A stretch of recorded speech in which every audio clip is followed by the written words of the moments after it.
We are not done yet with the special edition of the Just Beavin podcast. Editions plural. We've had a few of them. We've done our mock draft.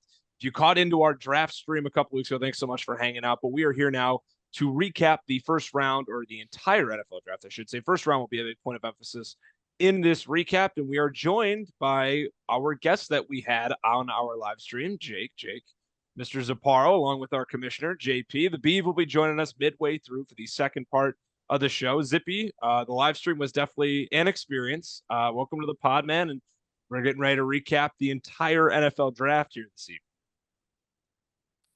Yeah, dude, I'm pumped. Hopefully I can produce well and not seem so dim-witted and short-sighted when the beef comes on and completely destroys all my takes. Yeah, it'll be. We're excited to get Drew on, JP as well. McGuire, looking at the stream that we had, man, it was we were on that stream for almost 4 hours.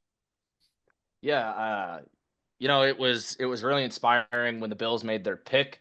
I think that really put some perspective for us into the league, and I think that was a good time for the podcast, a good time for the episode. I'm happy to review all the grades now.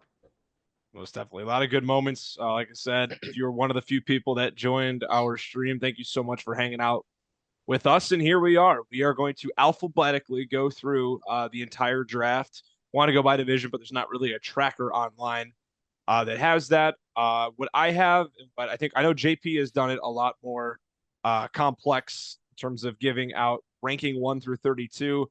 All I have here, guys, I've graded each team, my favorite pick, my least favorite pick, and my sleeper pick. Is that something that we all got? Yes. Yeah? Yep. Alrighty. Cool. Then without further adu, let's dive right in. We start out of the NFC West in the Arizona Cardinals. JP, we'll rotate. We'll go around who starts. We'll go right through it, man. Your favorite pick, your least favorite pick, your sleeper, and your overall grade for Arizona's 6 picks that they made in the 2025 draft. My favorite pick is probably, it's got to be Will Johnson. He fell all the way down there, and then they were the ones willing to take a chance on him. My sleeper pick is Ketan Crawford from Nevada. He's kind of undersized, but he ran a 4.41. So in the 7th round, taking a bet on speed is always fun. And then the worst pick has to be Denzel Burke. His college tape is absolutely horrible. I do not know how he was drafted at all outside of high school pedigree. I ended up giving the Cardinals a B for this, but if Will Johnson ends up hitting, it'll probably jump to an A. And if Will Johnson, like the injury stuff is real, it'd probably be a C+. All right, Jake, what do we got? I'm gonna go a little hot take here. I love the Cardinals draft. I got them at an A-. I like this for going all in with their HC, going all defense. Walter Nolan's going to be a problem in the middle. My favorite pick, probably Jordan Birch. I want to take that as like a sidestep from what people are saying. Played less snaps this year at Oregon, but was really effective when he was in. High pressure rate, someone they're going to be able to rotate in right away. Denzel Burke is hot garbage, but obviously Will Johnson can probably be a CB1 if his hips are good and legitimately be a lockdown corner. So getting him at 47, a bit ridiculous. Again, this is just going to make their team a lot better on the side of the ball where they flat out sucked last year. Yeah, I didn't really take that into consideration until now. They literally only went one guy on the offensive side of the ball. I'm with you, Jake. I also graded the Cardinals at an A-. My favorite pick is Walter Nolan. JP and I talked about him a lot. And I promise I did a few where my favorite pick was their first rounder. I know that's super boring, and I did my best to stray away from that, but I really do love Walter Nolan. I know a good value as well with Johnson. I went away from him because I had a feeling you guys were going to talk about him as well. Funny enough, my sleeper pick is Denzel Burke. I know there's that reputation around him that he didn't have great tape at Ohio State. Maybe the numbers weren't what he wanted him to be. But I always say anytime, JP, you brought up too, his high school pedigree. I think anytime you have a guy who at one point was rated very high, played at a Power 5 school, was a part of the national championship squad. Anytime you get a guy like that the third day, not necessarily saying I think he's going to come in and be a dude, but I think that's just someone to keep an eye on. You never know. I mean, we've seen that before. Guys at the collegiate level that, maybe didn't live up to what they were supposed to. Things could maybe turn around pros. I don't know. I just saw the Denzel Burke pick, and I had a feeling at least one. I didn't think both of you guys were going to have him as your least favorite pick, but I had a feeling that would be the case. So I knew there was going to be some controversy right off the bat. And my least favorite pick, ironically enough, and he was your favorite pick, Jake, was Jordan Birch, not because of the player himself, but JP and I had stressed this about the interior defensive line. And also, I guess it was a big need of theirs, but the fact that Arizona went 2 interior D linemen in the first 3 picks, um, I don't know. It's just tough. It really shows for me that it wasn't necessarily a priority for them in free agency, and they felt like they had to make up for it by going on the inside in the draft. It wasn't this. A lot of my least favorite picks that I have, it isn't necessarily on the player. It's more or less what the front office chose to do with that selection. Maybe where else they could have gone differently.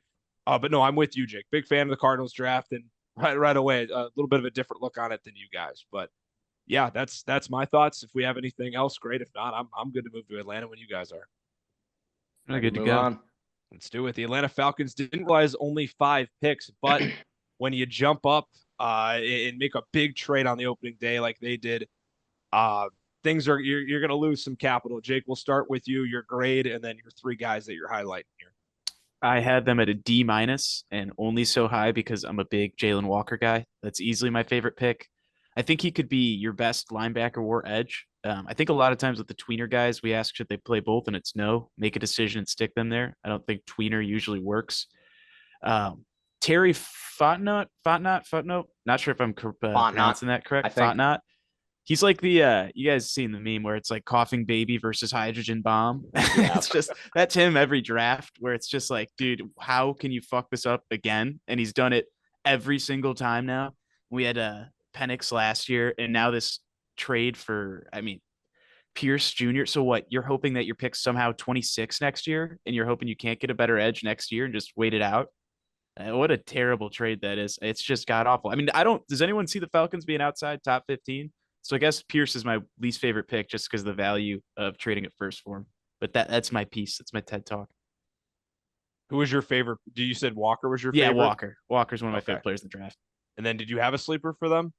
I mean, you could say Xavier Watts, but I think a lot of people are high on him. I don't think he should have fell to the third. I think Xavier Watts is a beast. I think he'll be their starting safety. Okay. I had their draft at a C plus. My favorite pick was Xavier Watts. I think the value on him is insane. The fact that they got him at 96. Similar to you, Jake, least favorite being Pierce, not because of the player, because of what they gave up to get him. And my sleeper pick, this is a guy I watched a lot more tape on than I originally anticipated watching tape on in the pre-draft process, and I'm glad I did based on where he landed. I like Billy Bowman Jr. a lot. I think that is a guy who, as a 4th rounder, could really surprise some people out of camp this year. Not saying he's going to start right away, but they went with 2 safeties in the 3rd and 4th round. You could see that potentially, both starting alongside one another down the road. I think because of that, it makes Bowman a guy to watch as well. JP, what do you got? I gave the Falcons a B purely for the players they took. Purely the players they took.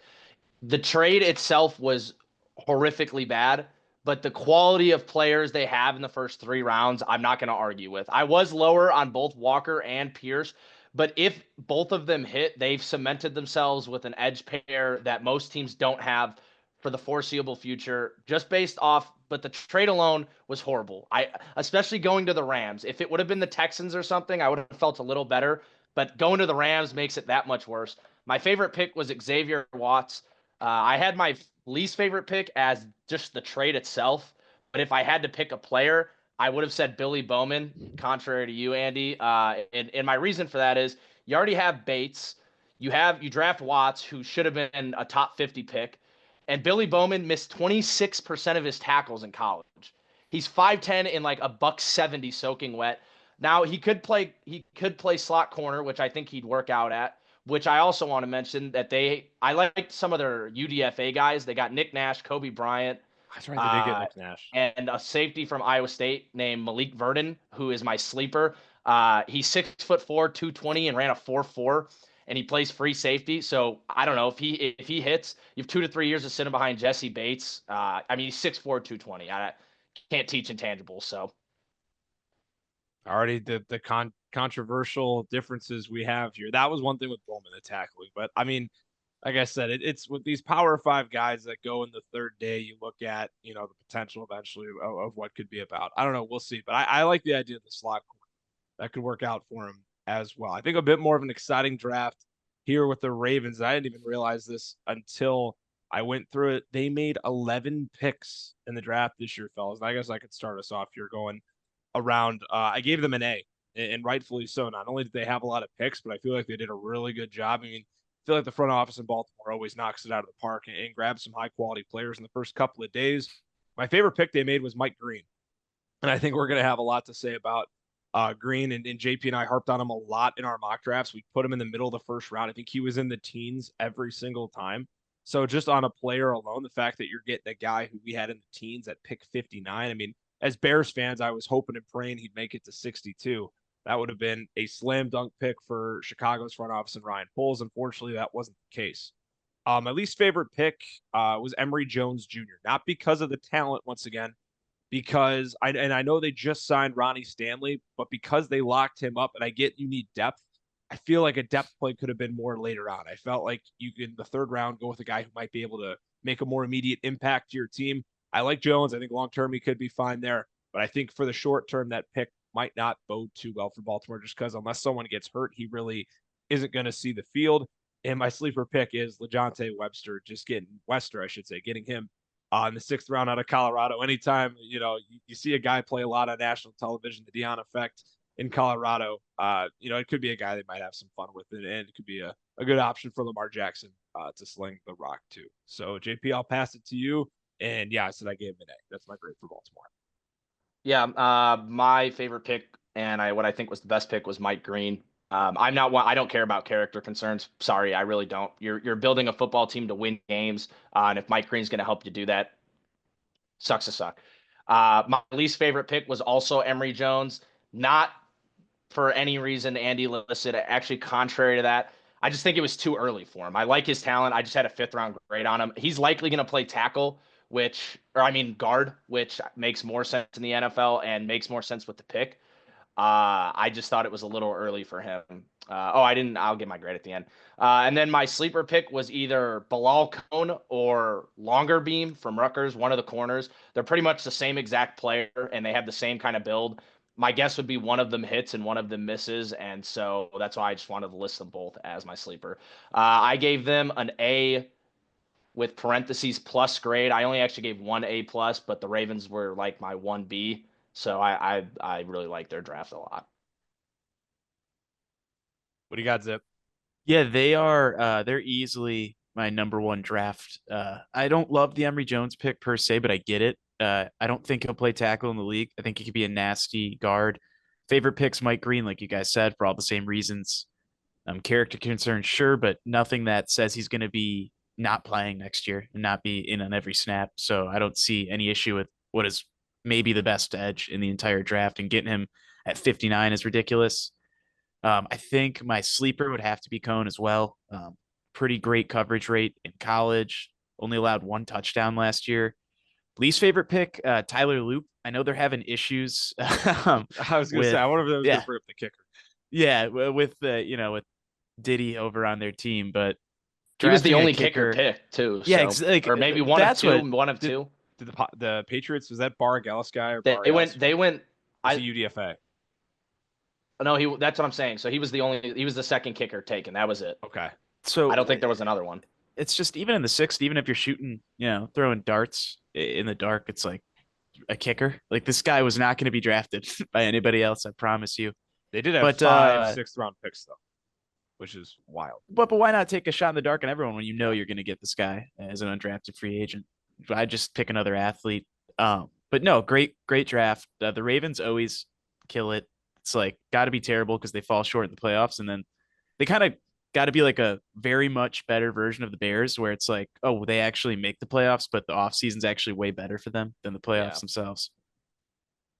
Yeah, the one thing I none of us mentioned, Starks at 27. Yeah, I was just going to bring that up. Absolute fleece. Now Kyle Hamilton gets to go back to whatever position, whether it's slot, linebacker, safety, whatever they're going to use him. Anyways, that was an absolute steal as well. Starks, he's going to be so good there. Like, we're going to see him Pro Bowl, all pro type of guy.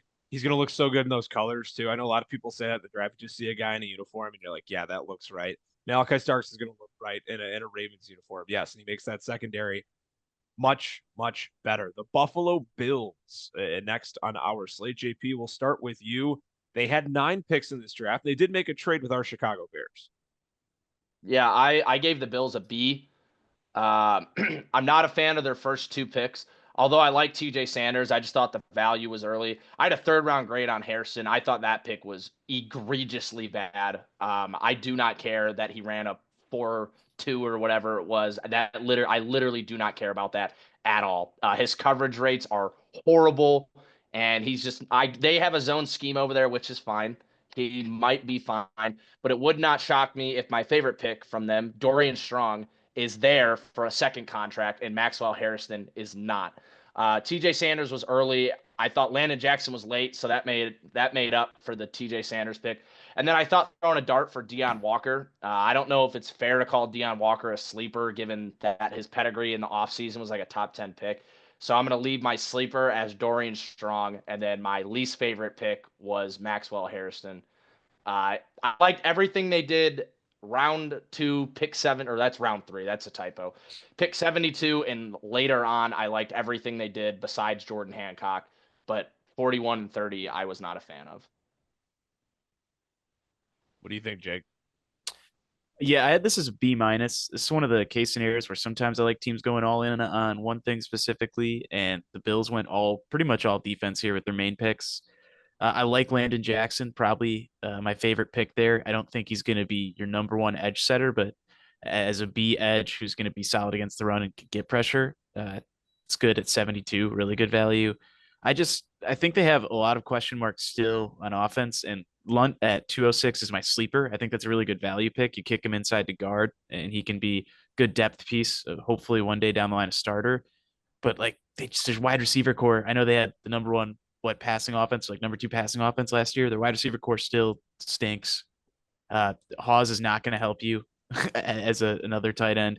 It feels like Dalton Kincaid is solid, but maybe a little bit of an overreach in the draft and a bust. Not a bust, but just not what he should have been for value wise. So I just have a lot of questions about their offense, even with Josh Allen still. So I felt like they could have been more balanced in this draft. Yeah, a lot of parallels for sure with Buffalo. A lot of what you guys said is already echoed for me. Favorite picks, Landon Jackson. Did not have him getting down that low. I know I wrote an article for the Bears about the Bears and guys they could target in the second round. I had Jackson as one of them. So the fact that he made it all the way to the 72nd pick, good value for Buffalo, and it's a guy who might see some time with how old the defensive line is there, with some of the pieces they have. Bosa's there now, right? If I'm not mistaken. Yep. Yeah, so that could be a situation where he gets some action pretty quickly. Similar to what JP said, I know your least favorite pick, JP, was Harrison. Mine was TJ Sanders, not necessarily for the player, partially because he probably should have gone later, but I just didn't think they needed to make that big move up with the Bears to get him. I mean, I don't know. I guess we don't know for sure if he would have been there at 56, but feels like there would have been a good chance he would have been around there. They didn't need to make that trade. And then similar to what you guys have said as well, I really like Dorian Strong, 6'1", good size on the outside. The ironic part is he was the last of the 3 corners that Buffalo took, and like JP said, could very well stick around. I got a B plus for Buffalo as my grade here for their draft this year. Carolina made 8 selections. Jake, we'll start with you on what they did, including a couple of big name guys that we saw outside of their first round pick in this draft class. Yeah, I have them as a B, very solid B. I almost put them at a B plus, but it's some of the later stuff's not my favorite. Tet's an absolute smash at 108. You get a guy who's going to be next to Bryce Young, hopefully for the next 10 years. Elite guy on the outside, can be the alpha wide receiver on a team. I love Scorton at 51. I think he's really, really powerful. Can be an edge setter. I actually really liked him at Purdue, even better. He played feistier, and I think they made him put on a little weight and play a little. Like 20 pounds. That's way too many. I'm sorry. They made him put on 20 pounds. That's way too many for an edge. They made him play a little different. I didn't like it. It was funny because it's like one of those rare instances where a guy transfers, and I'm like, wait, I liked him better last year. Yeah. Princely in the third is not bad. He also needs to lose weight, but there are obviously character concerns there, so I don't know how willing he's going to be able to do that. But getting him in the third, worth it gamble. So I'd have Scorton as my favorite pick. Least favorite pick, Trevor Etienne. Don't like Trevor. I don't think he's great. His vision's okay. He's a solid pass catcher, but as an actual running back, he doesn't really do a whole lot for you. I would say sleeper Jimmy Horn Jr. Why not? Sixth round NFL bloodlines. Was playing in the shadow of Travis Hunter, obviously, but it's like a wide receiver 3 or like a wide receiver 4 in the future. I really don't hate it. Yeah, I'll echo. Obviously, I mean, if you watched our mock drafts, you know how much me and JP like Tetero and McMillan. If anywhere I think Tet was going to go would have been my favorite spot or my favorite pick for that team. I'm happy he went in the top 10. There's so many mock drafts, so many analysts, so many people that were out there saying he'll go in the teens, he'll go in the 20s. And I'm like, listen, I don't care about certain aspects that some people may not have liked in his pre-draft process. If you just go watch his tape, he is an unbelievably talented wide receiver. And I'm very happy he went in the top 10 because my opinion, he's a top 10 talent. So it's hard for me to not have him be my favorite pick in that spot. And then some stuff similar to what you said, Jake Princely being my sleeper pick, actually. I like the value of where he went. Yes, he needs to cut down on the weight, but I think in terms of what you're going to get out of a third round guy, I think he could really produce for them. And not only do I not like the Trevor Etienne pick because I don't think he's that great at football, way too early. And honestly, with what they have in their running back room right now, I know Jonathan Brooks is hurt. Um, but Hubbard's fine, right? He's good to go. Yeah. There's nothing wrong with Yep. Hubbard, right? Yeah, at that point, I mean, I guess you're drafting for depth, but I feel like their running back room is more than fine, even with the They signed injury somebody to else too. Brooks. Yeah, they signed someone. Did they? Who did they Dowdle. sign? Dowdle. Dowdle. Yeah. Exactly. Thank you. That makes it even. That strengthens my point even more. Nowadays, I know fourth round picks are for depth. They're for guys you could see in the future. But I really do feel like at the same time, a fourth round pick, they could have gotten a running back later. We've seen so many running backs in this draft go round 5, 6, 7. A, ETN should not have gone to the fourth in the first place. And B, he's not going to see the field unless there are an injury or two away from getting to that point. So, and then a B plus is my grade for Carolina. Yeah, so I'm gonna slide in and be the contrarian here. This was my best graded draft. I have an A plus for the Panthers. Wow. I love the value of getting Tet at 8. He was my best player in the class, and you get him at 8. I had a first round grade on Scorton, and like Jake mentioned, I think now that he potentially could be like a true edge rather than some BS where he's sliding all over the line at A&M. He dropped some weight. I think you have real potential and not really a 1A, but like a Montez Sweat, a 1B type of guy, someone you're happy with as your one, but you'd love to get someone else there. And I think Princely and Scourton together can be absolutely phenomenal. I had a second round grade on Princely. I love the fit there. And yeah, Trevor Etienne was an overdraft, but there were only 2 guys in this entire running back draft class that I had listed as primary pass catchers. And the other one was Woody Marks, who I think got drafted a few picks before this. And Etienne was the other one. So if they were purely going for a pass catching running back, I don't hate it. If they're looking for him to play running back, that was an egregiously bad pick. My worst pick of the draft was the next one. Lathan Ransom was horrible. The product of being on a stacked defensive unit. Did not like Lathan Ransom at all. And then my sleeper pick is going to be Mitchell Evans. Now that he's had a lot of time to rehab that knee, I don't think I don't think they're confident in Jatavian Sanders at all. They spent pretty much the same capital on Sanders last year, so why not bring in another tight end with a way different skill set to kind of push him out of that spot? So my sleeper is going to be Evans there. Sorry, Drew. I know you texted like when Drew finds out that the Panthers took another tight end, he's good because Drew's big Jatavian Sanders guy, a lot of stock here in the Beaver Fest League. I promise I didn't do this. This is not, I didn't map this out to be the first one to talk about the Bears. We're going to have a lot to talk about here, fellas. We had that live reaction to the Colston Loveland pick. We were all pretty fired up. I think you guys more than me. I wasn't, my reaction on stream was not, I'm bummed about Loveland. I was just so crushed that we didn't get Genty that I didn't think there was going to be anything to really cheer me up, but it was a great pick. And I will start with the Bears. I graded us as a B plus, my best grade in the NFC North. My favorite pick is Luther Bird. I know people could go other way with that. And when the pick actually came through, we were all like, well, that's not what we were expecting based on positional. But in terms of a talent, I mean, this guy, JP and I had him in the first round. We had him in the first round every time, right? JP, there may have been one time we didn't, but Yeah, we had him in the first round. yeah, so like just a guy who can absolutely go get it. I didn't think that Burden would be around in the second, so I can see the vision there. My least favorite pick, Ruben. I'm not going to say his last name. Hippolyte, undersized, way too early. I know JP's going to touch on it more, so I'll let him give more of his analysis on Ruben. But At the value of the board at that time. I know the running back board danced away from the Bears a lot in this draft. That was a quote that was brought out for Ryan Poles at his presser after the draft. But there still were other positions of need. We've been dying for an edge all draft. I know we got Deo Odinbingo in the offseason, working with Sweat. There's other guys they want to give, Javon Dexter a shot on the edge this year a little bit, working in and out. And, they want to work out Austin Booker, but I still feel like another edge, especially in the third day, would have been a good way to go in this draft. And my sleeper pick is Za Frazier. I think anytime you can get a guy of his size and his quickness in the 5th round, I think he's going to cause a lot of problems. It could really add good depth to our cornerback room. Well, I'll circle back. I'll have some more things to say, but I don't want to take all the thunder. JP, I'll let you go next. Yeah, my what I thought the best pick was Colson Loveland. I'm not even going to lie there. I was worried that we were going to take Tyler Warren the whole time, and Loveland, I think, was a better prospect. He's a better player, and he fits Johnson's system much better. And I'm glad that was all a smoke screen. My least favorite pick, was Ruben Hippolyte. I mean, the guy was a UDFA on everybody's board, it sounds like. I do not understand taking him in the 5th. Why not take him with the 7th and draft? You could have swapped Monungai and Hippolyte, and that would have made perfect sense to me. That's how the draft turned out like that. And then my sleeper is going to be Kyle Monungai. I'm sure a lot of people have Frazier and Monungai as their sleeper. It's not really much else to say about Luke Newman. He's the swing guard center.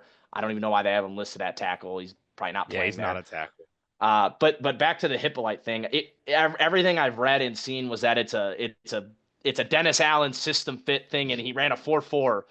Fucking do. I hope he's a stud. I hope he's a stud, but I literally do not care that he ran a 4.4 and he plays linebacker. He's like 220 fucking pounds. Yeah. Sorry, excuse my language, but holy, what are we drafting? That guy's not tackling Derrick Henry in the hole. It's just not happening. That was such an overdraft. I don't care if he puts on 20 pounds, because if he puts on 20 pounds, that 4.4 turns into a 4.6. So we can't say it's the traits and the tools, but whatever. I'm trusting Dennis Allen, but that was by far the worst pick of our draft, and I ended up giving us a B+ is what I landed on, because I thought the value on Burden was great, and I love Ozzy Trapillo. I had him ranked at 62 overall on my board, and I thought 56 was a perfectly fine value the way the tackles were going off the board. And as a part of a trade back too, mind you, with Ozzy. Jake, what do you got for us? Yeah, Colson Loveland, love the pick. Best separator in the class, even including the wide receivers. He just gets open. Nobody can cover him. Good luck putting a cornerback or a linebacker on him. So I'm going to switch a little bit and shine a little light on Turner. I had him in the mid to low 50s in my grading. I like him, especially if, like aforementioned, we're going to move Dexter to the outside on some sets. I think he's going to allow you to do that and keep the rotations more fresh. I think he makes a ton of sense for Dennis Allen in that 270 range. Big dude, can be right up the middle. Obviously, Hippolyte sucks. That's the easy one, just to keep ranting on how terrible that pick is. Poles seems to have one move every draft where like, what are we doing? I think 2 years ago was when we passed on Dwan Jones and traded back for no reason. And I'll keep Monungai as well as the sleeper pick. I think if he makes the roster, he's just going to be an assassin. You're not going to see him on anything but 3rd and 3, 3rd and 2, 3rd and 4. If anyone watched the Bears last year, DeAndre Swift can't churn his feet and legs forward for 2 yards.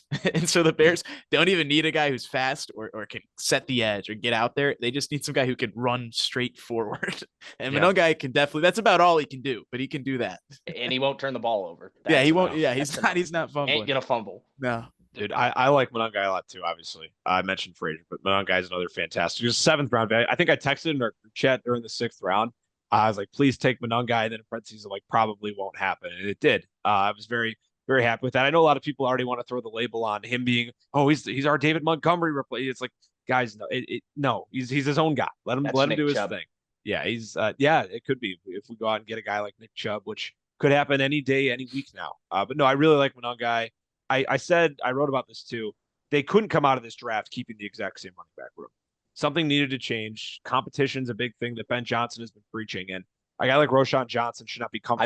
I've seen enough Roshan Johnson for a lifetime. Well, I literally never want to see him on the field again. But then if we see him, though, we want it to be because he's been pushed and he's actually made progress as a player. I don't know where that progress is coming from. I don't know where it's coming from, but I'm just saying. if I see him out on the field, he better be bringing Caleb Water. That's what I want to see him But doing. Bottom line, competition's been a big thing he's preached. And I feel like it's only right after we talk about it with Loveland coming in at tight end and Burden for the pass catchers. feel like it's only right to preach competition with Monungai as well. So no, big fan. I know Luke Newman didn't really get a lot of love on the inside. Go Green. He was a Spartan for 1 year. Might be a nice swing guy. We'll see.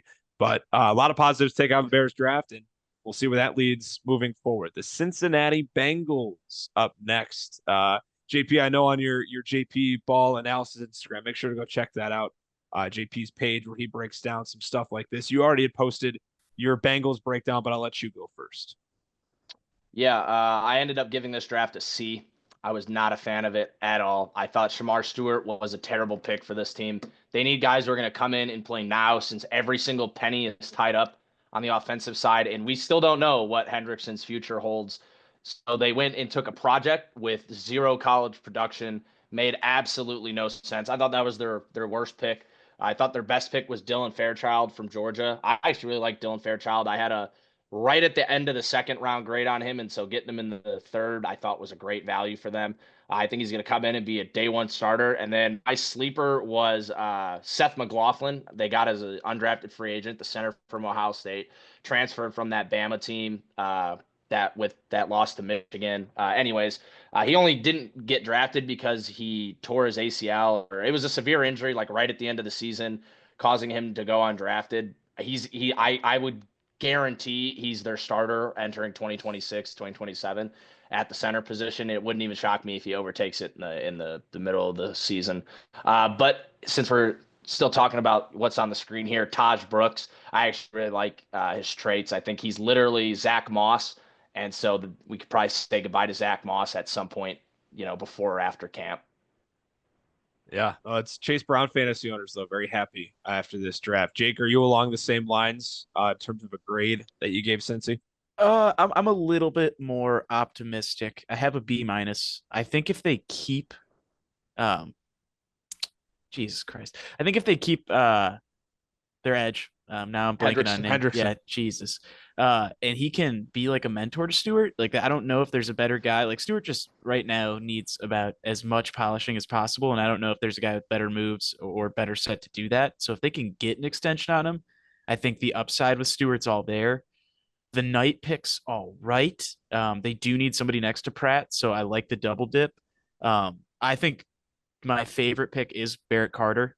Bit biased, but elite 2022 like freshman season, an elite run defender right away. Has the athleticism to be fine in coverage, so I think he'll actually end up beating Knight out. But it also allows you to move on from Pratt when you need to. Fairchild's a great pick. Taj Brooks is a good pick. I didn't really dislike any of these picks, so I gave it a B minus because I think Stewart, I get seeing as a reach, but you knew he had to go into the first. He has all the intangibles to be a first round pick. He just doesn't have the production. And I don't know if there's a better spot outside of like Philly where he could have just sat and rotated and learned for him to land to learn than behind Hendrickson if he stays. Yeah, a lot of repeating of what you guys said. C is my grade for the Bengals. I'm just like JP. I'm big on the Dylan Fairchild train. I loved his tape at Georgia.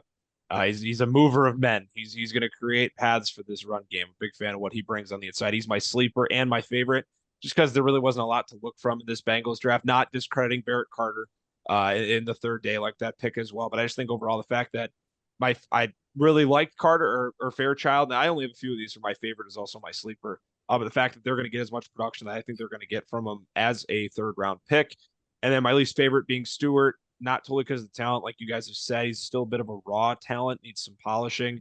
And if Henderson's there, great. And I think this could work out really well, not only from a learning standpoint, but he doesn't have to be the guy. But if they're relying on him for a lot of their production right from the jump, yeah, they might be in trouble. So kind of short and sweet with this Bengals draft, not really a whole lot more to dive into. The Cleveland Browns, I have a lot to say on this draft. Jake, we are going to start with you. Then we'll go to me and JP. Just your gut reaction to seeing whatever it is that this front office put together here this year. I really like. I wouldn't hate the double dip at quarterback if we didn't get the live draft room reaction, where it was like very clear. Like, and I'm all in on this theory, and I think it really happened. I think they drafted Dylan Gabriel because that was their guy, but at the same time, I also think the GM and the head coach Stefanski were in collusion to pick him as early as they did, so they didn't have to take Sanders. I think they were all out done on Sanders. And I think the owner stepped in and was like, we're taking Sanders. Like there's nothing I think they held him hostage. I love the Mason Graham pick.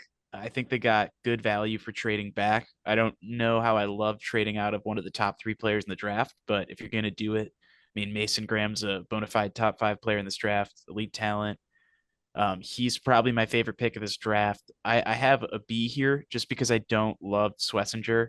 I think there's stuff there athletically, but I just don't know how it translates to the NFL. I don't know schematically how it's going to work for them. I think there's some stuff he sees in coverage and space where he loses sometimes.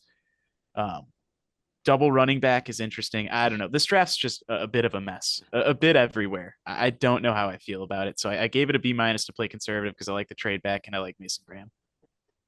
I went with a B. My favorite pick is Graham, as mentioned. Blue chip guy, and you get him on the trade back package you got.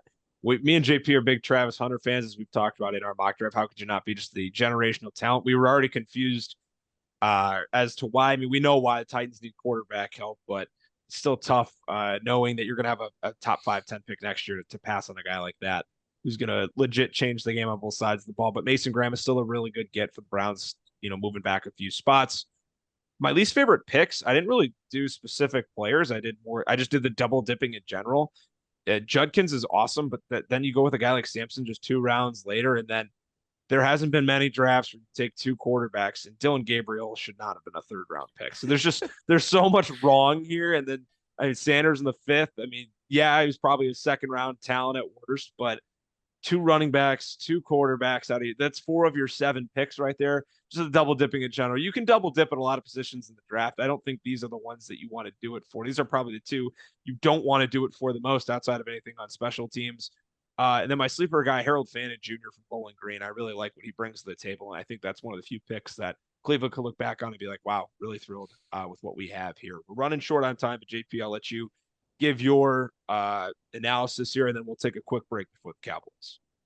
Yeah, I gave them an A minus. I actually really liked the draft. I like Schlesinger a lot. I love Judkins. I'm obsessed with Harold Fannin. Every I've gone back since the draft and watched his tape twice. It would not shock me in 4 years if he's already a solidified Hall of Famer. I think he is going to be unguardable in the slot in the NFL. I am obsessed with him. The only problem is obviously the Gabriel Sanders BS. But I think if you just flip the 2 and like you took Gabriel in the 5th and took Sanders in the 3rd, I think it would look so much better on paper. And so that's why I'm not completely losing everything over it. I don't mind Dylan Sampson either. And the 2 quarterbacks thing, RG3 and Kirk Cousins, that was 2 quarterbacks in the same draft. I'm not saying it's the same to any degree, but I actually really like the draft. You hope one of those guys hits and then you have a starter. And what's the worst? Gabriel or Sanders wins the job. You tank bad enough. You cut one of them loose next year and you draft Arch or whoever declares Nico or not Aller. Drew Aller sucks. But anyways, I gave it an A minus, and just drafting Harold Fannin alone was probably an A minus by itself. So they probably could have done nothing the rest of the draft. There you have it. We'll be back here. Part 2 of who knows how many. We were only able to get through 8 teams in our first recording. As Jake said before we hit the button, we just know a lot of ball. That's just how it is. We're back for the Dallas Cowboys in the next part of our review. I'm pretty sure it was me who was the next one up to lead off. So 9 picks here for Dallas. In this go around, I gave the Cowboys an A. Donovan Izaraku in the 2nd round out of Boston College, my favorite pick that they made. A guy who was a most frequently mocked late 1st, early 2nd. I think in terms of getting the quarterback, Dallas needed some help in that department. Izaraku, especially with the value there, will be a great guy to add to that defense. My least favorite pick, not because of the player, I think because maybe necessarily the need and how high he went, is Tyler Booker. The highest JP and I had him going in our mocks was 18. One mock we had him at 32, and the other fell out of the first. I just didn't think the Cowboys were going to go interior offensive line. We had them wide receiver, running back for most of our mocks that we had did together, and I think JP as well. And some of his own separate mocks didn't really have them addressing the offensive line. So more of the fit, not the player, and the spot that he went. And Siobhan Revell out of East Carolina, the corner, is my sleeper. Literally the top 3 picks in their draft. I think for where he went, it's a guy who can make an impact pretty frequently for them, especially in a cornerback room that's a bit shaky. JP, what do we got? Favorite pick going to be Siobhan Revel. He was like one of my guys I was obsessed with over the summer going into college football. Then he got hurt right away. But Diggs is definitely not coming back for another contract, and I would be shocked if Deron Bland comes back for another contract. Therefore, Revel. Uh, Equally all the same things I just said about Revel. Ezaraku is going to be a beast. He's definitely your prototypical number 2, and so next to Parsons, it works well. I ended up giving them a B plus. I like Tyler Booker. I just thought it was too early.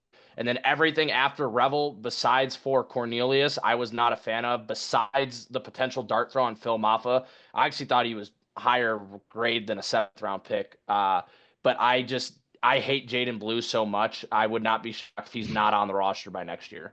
Horrible skill set, horrible vision. B plus for the Cowboys. I got the boys at A minus. I'm gonna be a little more aggressive with that. I like Booker as a player. Again, same point. Just 12 is overpicked, but since I like him as a player, it's fine. Since they nailed the rest of the draft, Ezaraku's my favorite pick. I think he's a top 4 edge in this class. Coming off the edge next to Parsons, he's just going to be impossible to stop there. I think rookie year, calling it 9.5 to 10 sacks. Um, Opposite JP, I like Blue, and I like him and Maffa together. Blue's just going to catch the ball out of the backfield. The Cowboys throw it 40 times a game, so that's exactly what he's going to be there for. He's not going to touch it on the ground. And Maffa can be the running back, the power running back for them that they don't have and didn't have last year. So I think they shored up the run game, got a better edge, got help inside, and Revel's a great pick.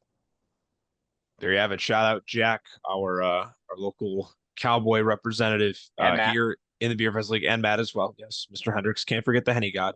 As we go to Denver, 7 picks for the Broncos. JP, will go to you to start off our recap of what they did. Yeah, I give the Broncos a C minus. I was not fully in love with this draft. Just from a value standpoint, I'm lower than the consensus on Barron, so that kind of has to do with it. I also didn't think that was a big need for them. I thought getting a wide receiver in either Golden or Burden would have made way more sense than what they went with. My sleeper pick is Pat Bryant, although I don't really know if it's a sleeper at this point. Or would be Caleb Lawner, the tight end from Utah, purely because he has the basketball background. He played basketball at Utah, and the last time Sean Payton did this, it turned out to be Jimmy Graham. So I'm literally just scouting the basketball thing there. But yeah, I gave it a C plus. I just did not like value picks on Barron. Well, Barron, the value was fine, but Harvey, Bryant, and even Savion Jones, I just did not like the value. I had a 3rd, 4th round grade on Harvey and a late 3rd, early 4th grade on Pat Bryant. I just thought there were better receivers the way the board was falling to. Jake? Yeah, I'm actually a Barron fan, so I don't know if they needed cornerback, but I like the pick because I like the player. I think him and Surtain next to each other going to be really great. You make a defense that added a few guys from the Niners that was already elite. This might be the number 1 defense this year. Statistics, maybe not statistics flat out, but I think analytical wise, I think this is going to be the football fans' favorite defense. Gave it a B minus though because I'm with the RJ Harvey overpick. They need a running back, but RJ Harvey's not a every down type of guy. He's not overly physical, 5'9", so he's a little bit smaller. He could work in Peyton's offense, but round 2, it's just kind of an overdraft. I like Q Robinson in the 4th. I think that's a really great pick for them. Someone who's going to help out right away again and could be a part of the front 7 that was pretty darn good last year. And I'm always against taking any punter or kicker in the draft. So boo to Crenshaw. Sick name. Yeah. Yeah, I went with a B minus as well, kind of echoing what you guys have put out.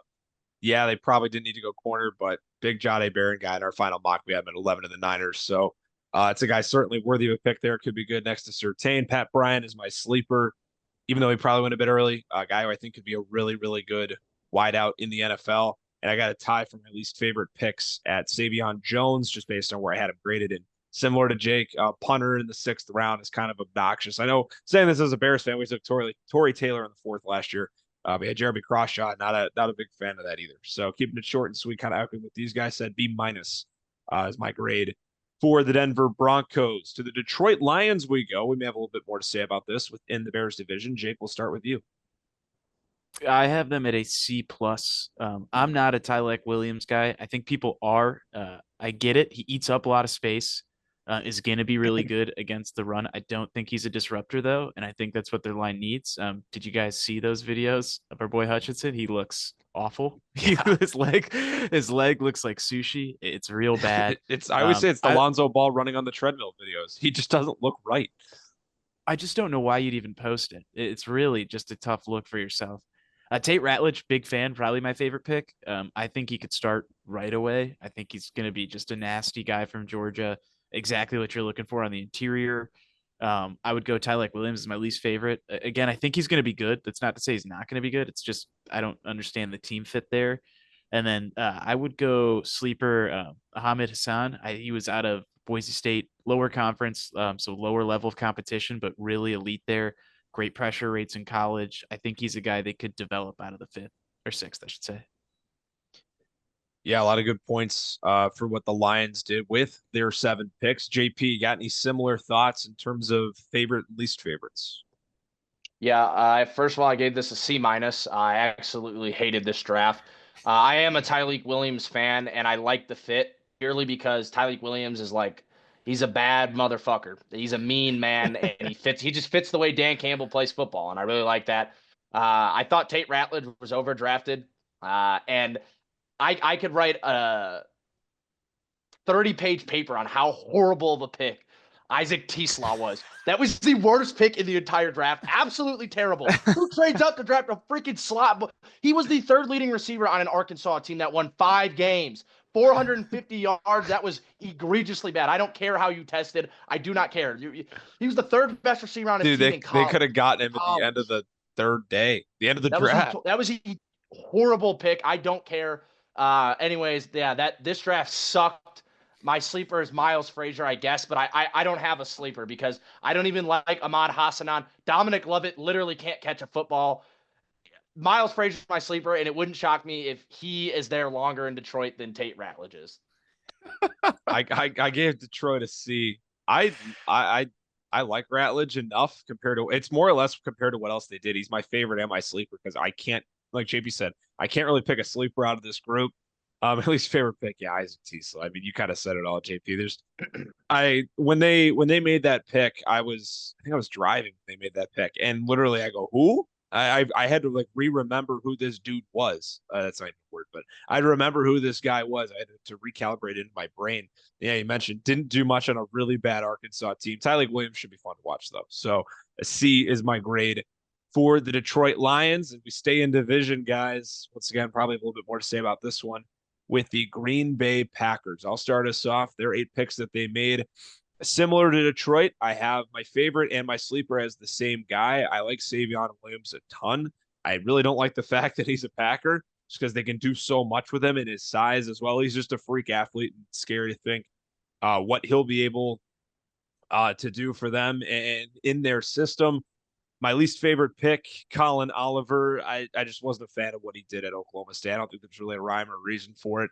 And I just don't know overall, looking at the depth chart, he doesn't really slot in anywhere. I get that these picks in the late in the 3rd day end up being special teams guys anyways, but looking at it from if you would want this guy to contribute, I just don't know necessarily what he would bring as an immediate impact. And down the line, they're pretty set there at linebacker in Green Bay. My grade for them is a B. JP. Yeah, I gave them a B minus. Best pick I gave was Matthew Golden. I actually like Golden. I mean, not better than Burden, but I liked him better than Igbuka. It was about time they went wide receiver. It literally didn't matter who they went with. I think just for the culture, you needed to take a wide receiver here in the 1st round. And I like Golden. I don't think he has the chops to ever be a 1A, like your alpha receiver, but I think he could be a serviceable wide receiver 1. Like if Chris Godwin ever became the wide receiver 1, I think it's in the same ballpark as that. My least favorite pick was Savion Williams, and not for the player he is. The landing spot just didn't make sense. He's a big Z wide receiver, and they already have someone to play Z in Jaden Reed. That pick made 0 sense to me. And my sleeper is undrafted free agent Nazir Stackhouse. I literally hated everything they did after round 3, so I couldn't really fairly give a sleeper in that, so I went with an undrafted free agent. But I like Anthony Belton. He's going to move inside, and he'll probably be a day 1 starter. I liked him enough, and I like the Golden pick enough to give it a B minus.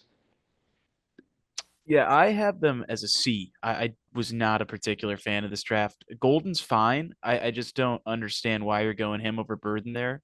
I understand some of the traits maybe, but I mean, we've seen Debo Samuel, and could you imagine DJ Moore in, a San Fran style offense, which they have in Green Bay, where you can use him all around the field as a gadget weapon? I think he just offers more upside as a 1B than Golden does.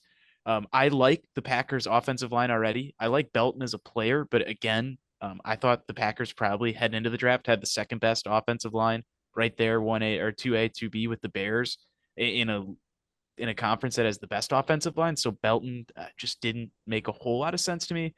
Also, very much out on Savion Williams, a guy who did not really command a lot of target percentage at TCU.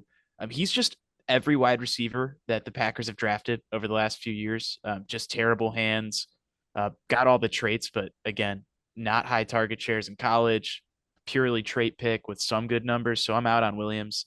I guess my sleeper will be Micah Robinson. I saw some tape and I was like, this is okay, but for the most part, barely watched any. And I just really don't love this draft. Again, I guess Golden's my favorite pick. I like Golden. I just think Burden would have fit better, and Belton's just a weird pick wise, fit wise for them. Yeah, always with Green Bay, there's a couple picks where we're scratching our heads. But yeah, I didn't want to be. I want to go outside of Golden because I assumed you guys would take him as well. And Jake, you mentioned this draft, so I'll let you start with it right before we hit the record button. The Houston Texans making 9 selections, and they just in general a very very weird board. Not having a first this year. C minus. What are we doing here? I have so many issues with this draft. Now I'm an Irsay guy, and that's a great pick, but is he gonna have to be your starting left tackle right away? Like that's insane. That's absolute insanity.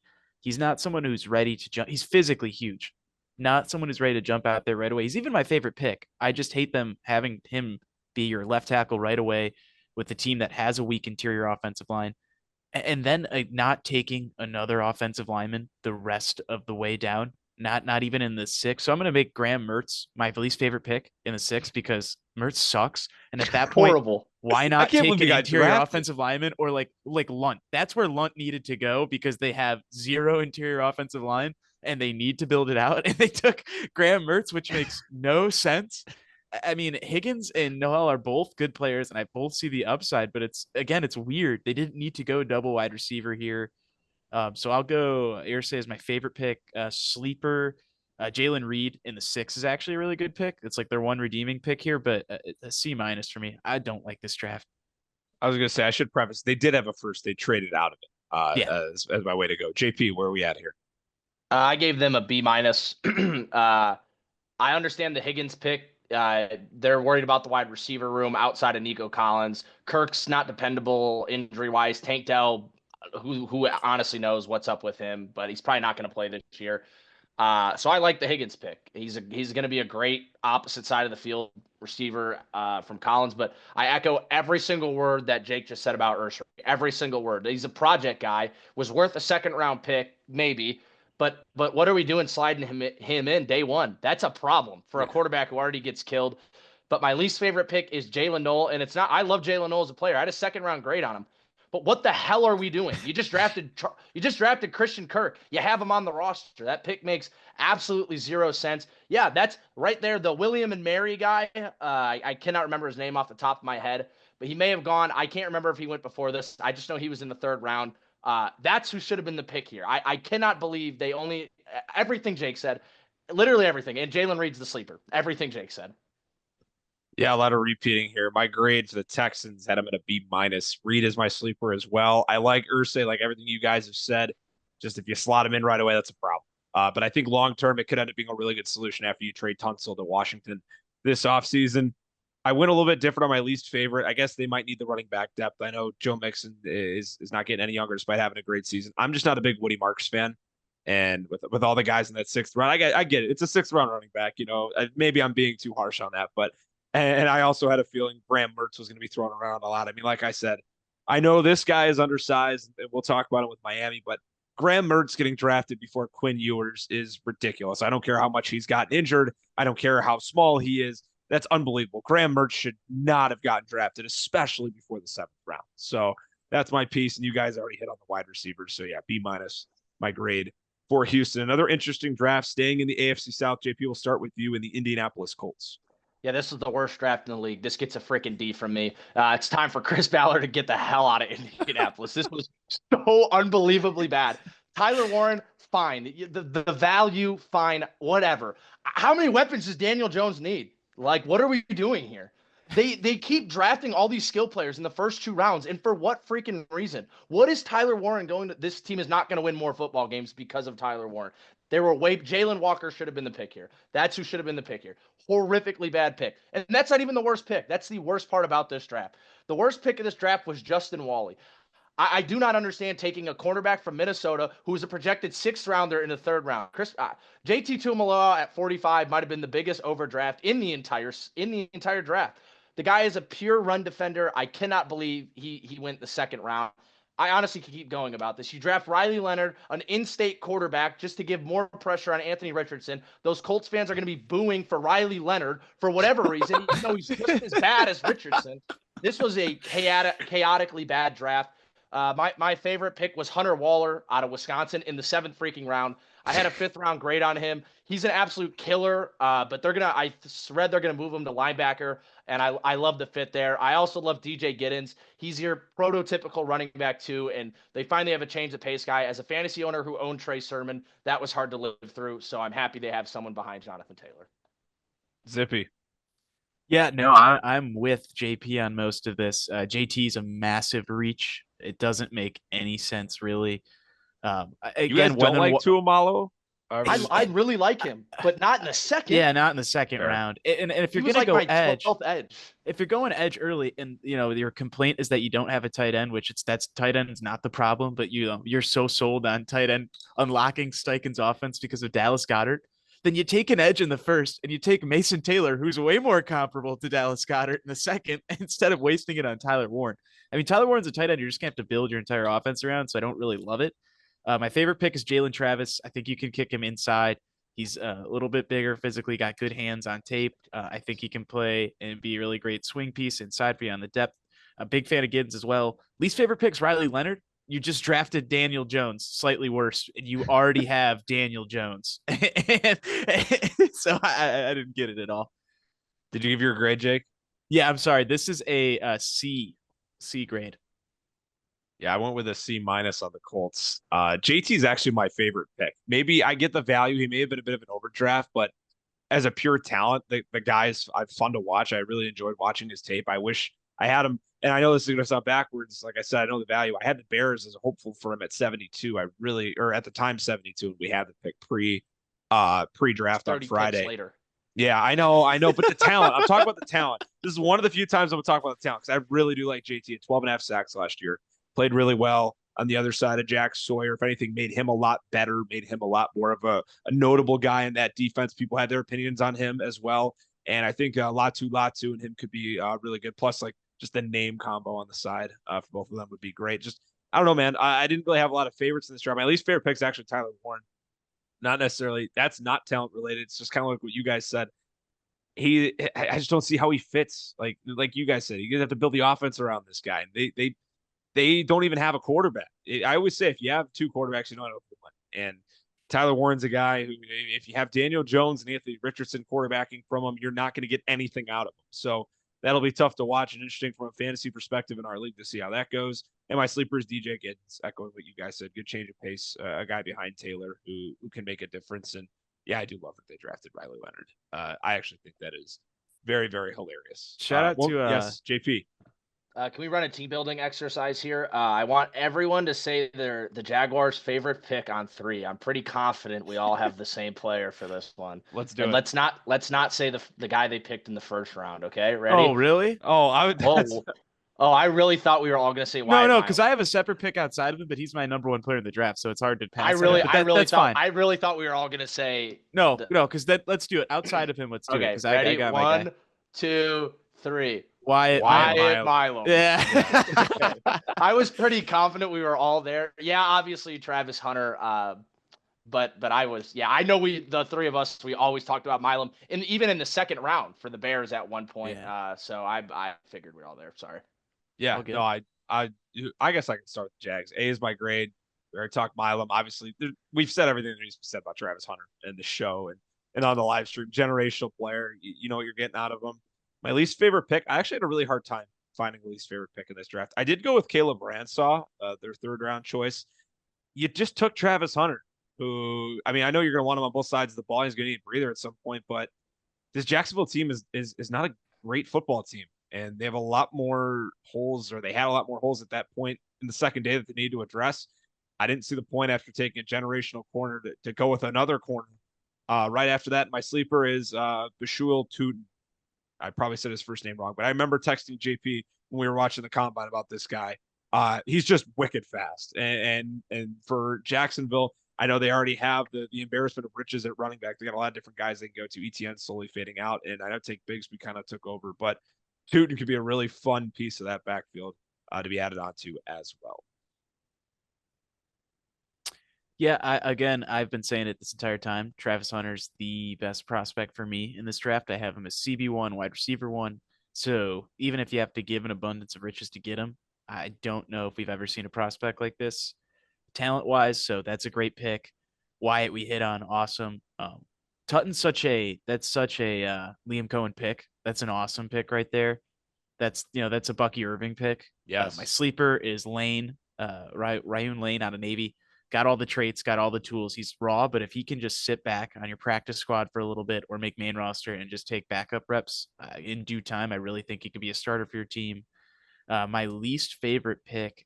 This is hard because I have a B plus. I really liked this. I really like this draft.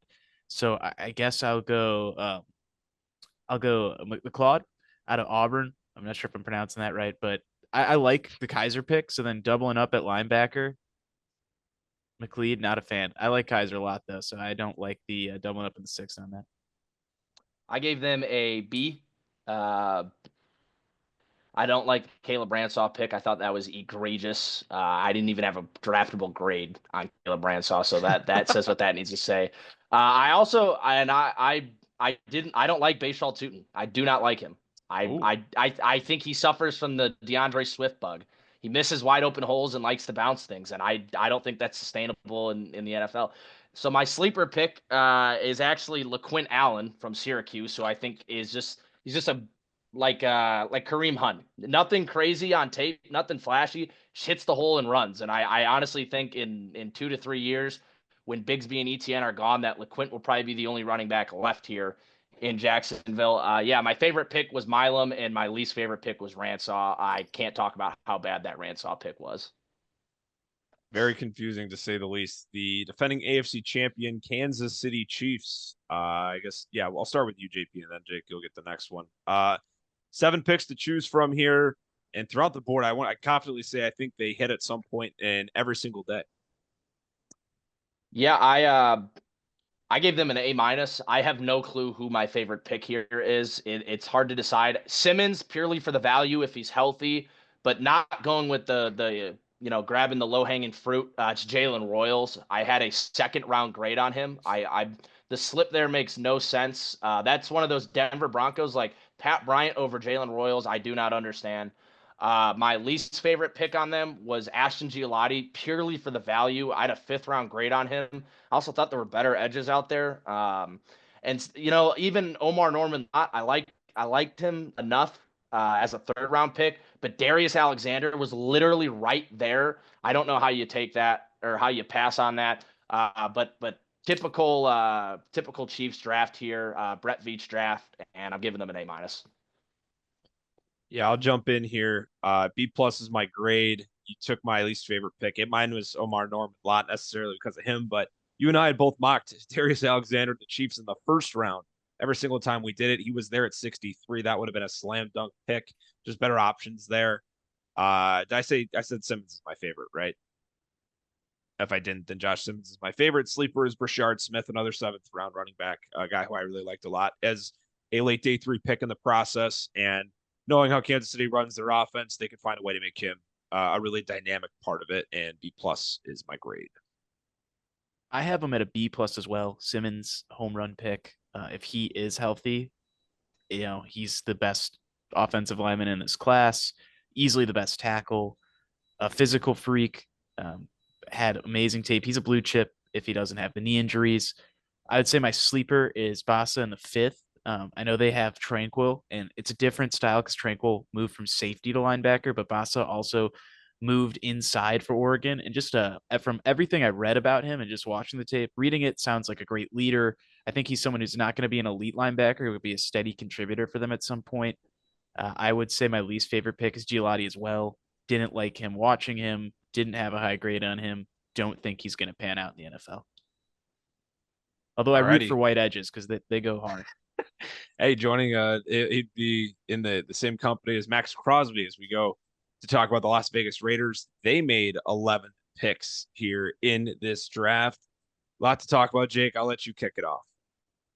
I'm going to kick it off with a shout out to 3 teams ago, just the Colts. I want to give it a shout out to league member Cam Crunk. He sounds like or seems like someone who would have the name DJ Giddens. Every time I saw that name during the draft, I'm like, it kind of feels like that could be Crunk. But Gentie's a great pick. Gentie's a top 4 player in this draft. So if you're going to get him at 6, I'm perfectly okay with that. I know people are going to stress running back value, but again, that's a blue chip prospect. Back at 58, don't love him as a wide receiver. 58 feels like a bit of a reach for me for a team that doesn't really need that like slot wide receiver.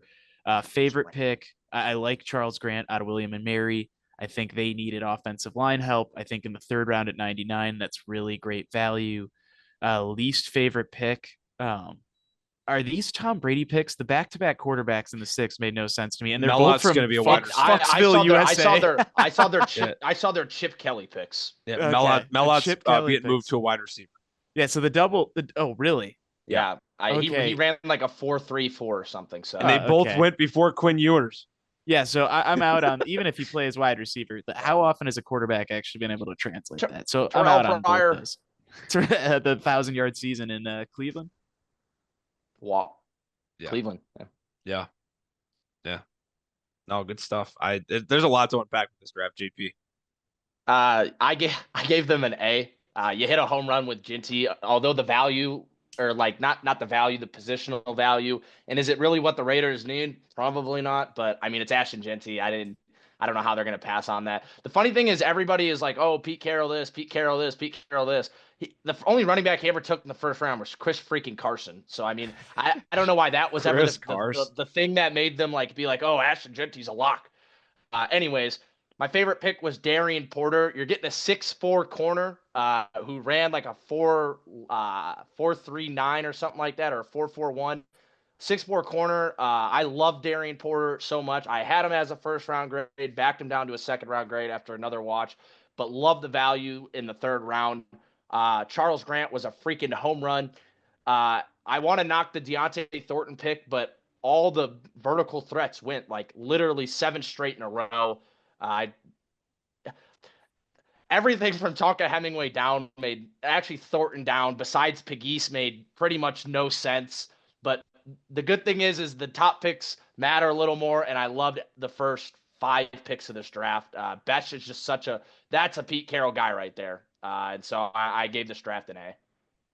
I gave him an A as well, echoing a lot what you guys said. My least favorite, the FCS quarterback duo in the 6th round. I know Melot was a stud at Montana State, awesome quarterback. That's not even the position he's going to play in the pros. And same thing with Cam Miller. It's just confusing overall with how the quarterbacks went the 3rd day. None of the picks really made any sort of sense in terms of where guys went and what rounds they went in. And my sleeper pick, we already talked about Deontay Thornton. He went in the 4th round, 6'5". He's just a big dude. And I don't know. I feel like a lot of those guys, especially if you get them in the 3rd day, that's good value overall. And I like both receivers they took in this draft. So Yeah, big fan of what the Raiders story. did. Yeah, yes, he does. An A grade for him. And obviously Genty really goes without saying. So we stick in the AFC West. I'll kick us off with the Chargers. Omarion Hampton's my favorite pick. I gave him an A- overall. If you've listened to any of our mocks, you know how JP and I both feel about Hampton, what he brings to the table, over 1,500 rushing yards in each of his last 2 seasons at North Carolina. Some people are going to make the argument that he might not have a lot of tread on those tires as some teams would like, but he's also proven to be a workhorse at the collegiate level, and he can be a bright spot in a bad offense, and the Chargers are not a bad offense. If anything, he's just going to add another element to what they bring to the table. My least favorite pick, Keandre Lambert Smith, the wide receiver out of Auburn. doesn't make a whole lot of sense after you go with a guy like Trey Harris in the second round. And they already have a couple of vets. They brought back Mike Williams. And Lad McConkey had a great rookie season as well. I just didn't see the need to double dip at wide receiver. Maybe you could have gone a little bit later in the third day, but not that early. And even a guy like Lambert Smith, I did not have that high of a grade on him. And my sleeper pick for them is Kyle Kennard, the edge out of South Carolina. They have a big need right now on the outside after losing Bosa. They didn't really do much in free agency other than bring back Khalil Mack to address it. So say what you want about the talent. Some people might not be as huge on him right away, or they may think he's limited, but I think you're going to see him get meaningful reps from the jump. And I think that's what makes him a sleeper in this draft class for the Chargers. Yeah, I have him as a B plus. I like this draft. I like Hampton at 22. They needed a running back. That really formidable duo now with Najee and Hampton. I'm a big Trey Harris fan. He's my favorite pick from them. They need a better wide receiver out there. Quentin Johnston, terrible pick, obviously. Would have been really rough to draft him in fantasy. Would be a bad beat for sure. Now, Kennard's awesome. That's my sleeper. I think, like you said, some people see him as limited, but he's, again, going to get reps. I think he'll put up surprising numbers. And again, Jim Harbaugh, even though he's an offensive coach, every time he's coaching a team in the NFL, their defense seems to do more without big names. You saw that with the Niners when they went on the runs. They turned guys who are lower draft picks into big names. So I'm not as worried as other people are that their defensive picks all came in round 3 and later. Yeah, I had a minus on this class. I think they killed every single pick all the way up to Lambert Smith. That was an air ball. I do not know how he went in the 4th round, but like I mentioned earlier, the 4th round, those string of deep vertical fast threats all went. I don't know why. I don't know what the big fixation was in the 4th round with them. I love Oronde Gadsden. I loved his tape. Big slot. Think he's immediately going to win all those snaps there in LA. And I loved RJ Mickens. RJ Mickens or Gazin is going to be my sleeper. My favorite pick was actually Jamari Caldwell. I loved his tape a lot. Could have been a product of playing next to Derek Harmon, but we'll figure that out. And then the best pick was probably Trey Harris. I thought was the perfect kind of field stretcher to be the opposite kind of skill set that Lad brings to the table. And then did you give your grade, JP? I don't know if I did, but if I didn't, it was an A minus. A minus. Alrighty. Yeah. Good draft for the Chargers overall. One of the last ones we're going to hit before we take another time out. Only 6 picks for the Rams in the draft this year, guys. Jake, we'll start with you. Yeah. I have them as a B. I could have went lower, but I like their picks outside of Ferguson. Ferguson is my worst pick. Terrence Ferguson, I had a lot of tight ends over him, especially there in the second. I don't understand at all why McVay passes on Mason Taylor or doesn't keep trying to attack different tight ends there, try to trade up, try to get his guy. I mean, his guy's Terrence Ferguson. I don't see it. He contributed in Oregon, but like that, I think is more of a product of other people allowing him to be open. I love Josiah Stewart in the 3rd. I think that's an awesome pick for them. They also keep nailing edge constantly. They just keep getting. They have Verse, and they took Will Grant, is it, out of in the 3rd a few years ago, back to back 8 and I should say 8.5 and 9 sack seasons. So they're killing it. I think Stewart's just going to be awesome to rotate in there with them. So he's my favorite pick, and I actually like CP3, Chris Paul Jr. out of Ole Miss. Awesome. I think he's going to be able to be a rotational linebacker for them right away. And I think that he's someone who could start in the future. Again, not going to be like an elite linebacker, but someone who's going to be steady contributor. Yeah, I gave them a C plus. I was a little lower on it, and it was purely just because of the Terrence Ferguson pick. I had a 5th round grade on Ferguson, and I think taking him that high in the second there were so many. I would have rather had Arroyo in this offense. I would have rather had Fannin, and it's fine even if you were dead set on Ferguson. Trade down. I can promise you, no one was taking Ferguson. I know the thing like, oh, you never know, you never know. No one was taking Terrence Ferguson in the 2nd freaking round. And then I'm just echoing everything Jake said. Love Stewart. I really like Jarquez Hunter. I think Blake Corum's probably done in LA, at least as the RB2. And yeah, my favorite pick and sleeper pick is going to be Chris Paul Jr. Yeah, a lot of similarities here. B minus was my grade. Josiah Stewart's both my favorite and my sleeper. And contrary, I'm not a big Jarquez Hunter guy, maybe not the 4th at least in terms of where he went value wise. I think he'll end up being fine for them. But a lot of this for me comes down to value, and I didn't want to hit Ferguson because I assumed that was going to be a hot topic taken least favorite pick. There's only so much to be done with the Rams and only having 6 picks. There's not much to discuss. Chris Paul Jr. could be fun.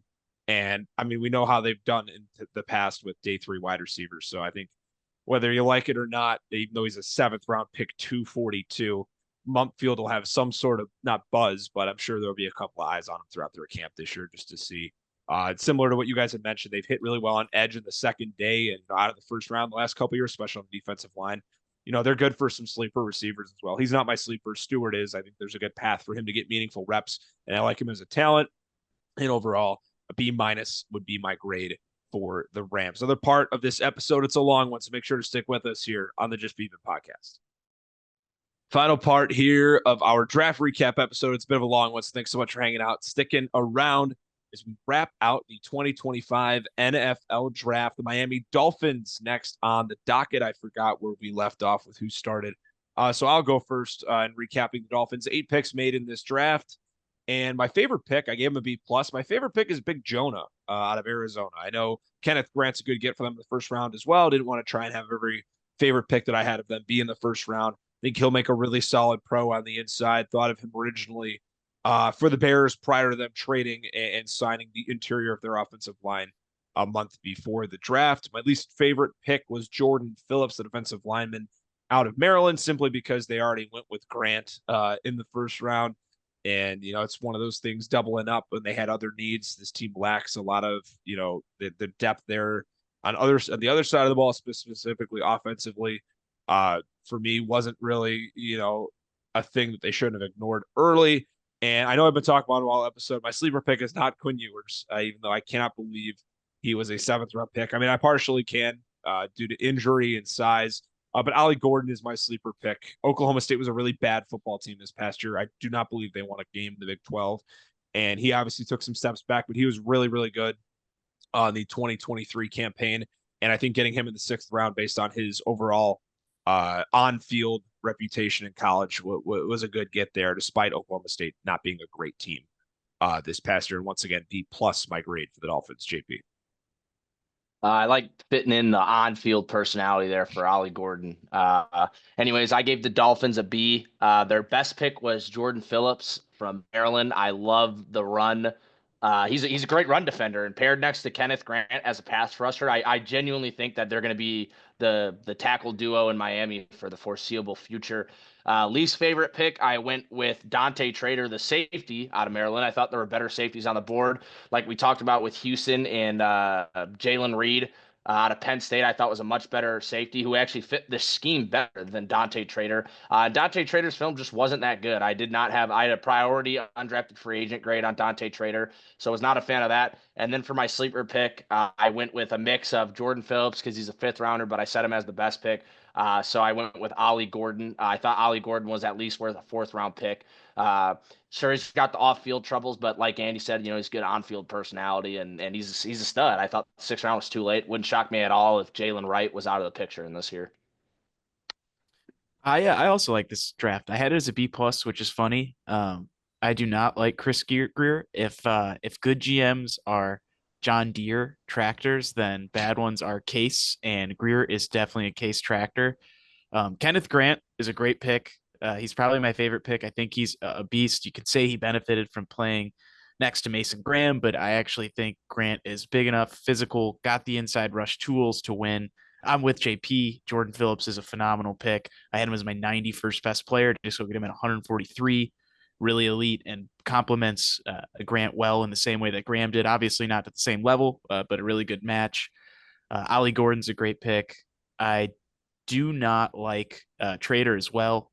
The better safeties there. Just to highlight a separate player, then I'm a big fan of the Marshall pick. Ramsey's getting old. He's not there physically anymore, so you get an experienced cornerback who played in the SEC, 6'1", so big enough to play the spot. I think he'll end up getting some time for them on the field this year. And then did you give your grade? We're ripping through Yeah, this. B+. B+. That's Yeah. right. That's right. All right. I think this is the team that made the least amount of picks in the draft this year. I'm like 99% positive it's the Vikings. It is. And Jake, we'll start with you here. there actually isn't a whole lot to unpack with what Minnesota did. Yep, D plus right there as one of my worst drafts in general. I mean, I like Donovan Jackson. He's just at 24 and trading up for him. I should say they stayed there, right? Yeah, Stayed at Stayed there. 24. Stayed there. Yeah, that's what it was. Stayed there. Just trade back at that point. He's not going at 24 or higher. And you also could have got a guard that's pretty comparable at that point in the second if you traded back and picked up picks, which they needed to do. Yeah, I was gonna say could recoup some capital.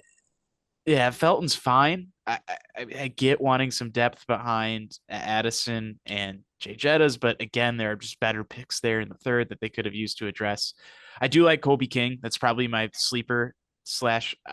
Yeah, I guess I'll give Jackson my favorite pick, even though I just shit on it because Jackson's the best player they drafted here. But Kobe King is like a good linebacker. He's a guy who's going to probably get snaps for them in rotation this year. Just not a lot of picks, and they should have done more and tried to acquire more picks because they're a team that, while they won a lot of games last year, still needs a lot more depth. JP. Yeah, I ended up giving them a D plus as well. This was not a good draft. Donovan Jackson was fine. I actually read that pick 25, the Texans were going to draft him, which is why they traded down and didn't end up taking, obviously, Donovan Jackson. But even if the Texans would have drafted him, I still would have said it was an overdraft. That doesn't change the fact that it was an overdraft. But like Jake mentioned, he's the only guy I like, so it's the only pick I like. Ty Felton, my pro comparison for him was Jalen Naylor. So you're replacing Jalen Naylor by drafting Jalen Naylor. Go green. That pick made no sense to me. I literally didn't like anybody else that they picked. And even shockingly, I have 3 undrafted free agents I want to quickly talk about. Benjamin Jurasic, tight end from Georgia. Bryson Nesbitt, tight end from UNC. And then Tyler Beatty, an edge from BYU. I all had draftable grades on them. Anyways, my point being is that I cannot believe Gavin Bartholomew, I'd never even heard of the guy, respectfully, was drafted over these 2 guys, one of them being a Georgia tight end. This was a bad draft from Minnesota. Beyond Donovan Jackson, I don't look at a player here and say, wow, this is they got better here. So that's a D plus for me. D is my grade for the Vikings. I don't want to say Gavin Bartholomew, sick name. Yeah, you're right though. When I saw him get picked, I mean, there's gonna be a handful of guys in the third day when they get drafted. You go, who? I'd never heard of that guy before.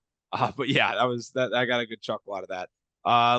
Kind of touching on everything we've already echoed. Donovan Jackson's my favorite simply because he's really the only guy I liked on their board. I had a round 5 grade on Ty Felton, and JP saying that Jalen Naylor being his pro comp only makes it that much stronger, in my opinion.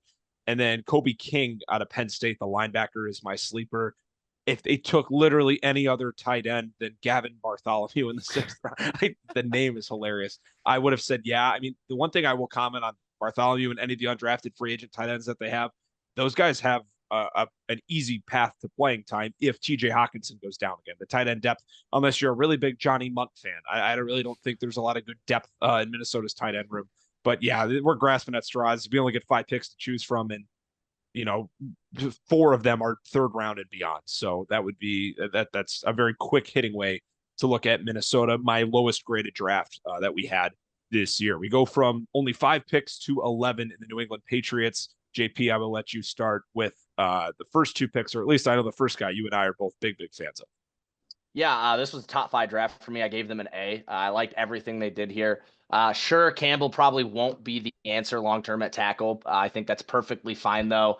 I'm sure they're going to be picking in the 10 to 20 range next year, and I'm sure there will be, a top 2 tackle in that class where they can replace Campbell, slide Campbell inside, et cetera, et cetera. My favorite pick is a slew of guys here. I really can't just decide on one. It's either got to be Kyle Williams, Jared Wilson, or Joshua Farmer. I loved all 3 of those picks. I thought Williams was a little early, but I still like the fit here. And then my least favorite pick was probably don't have one. I actually if I had to pick, it'd be Craig Woodson. I had him as a 6th rounder. He went in the 4th. But yeah, and then my sleeper pick here is also going to be Joshua Farmer, who's a pass rushing specialist, interior D lineman who instantly replaces. I don't know the first name of this guy, so I'm not even going to attempt, but I know the last name is Wise, and he used to play DT for the Patriots. Is it Dietrich Wise? Yep, and Farmer's going to instantly slide in and replace all his production and snaps. So I really like this draft. Yeah, they did well. I'll jump in here. My grade for the Pats was an A minus.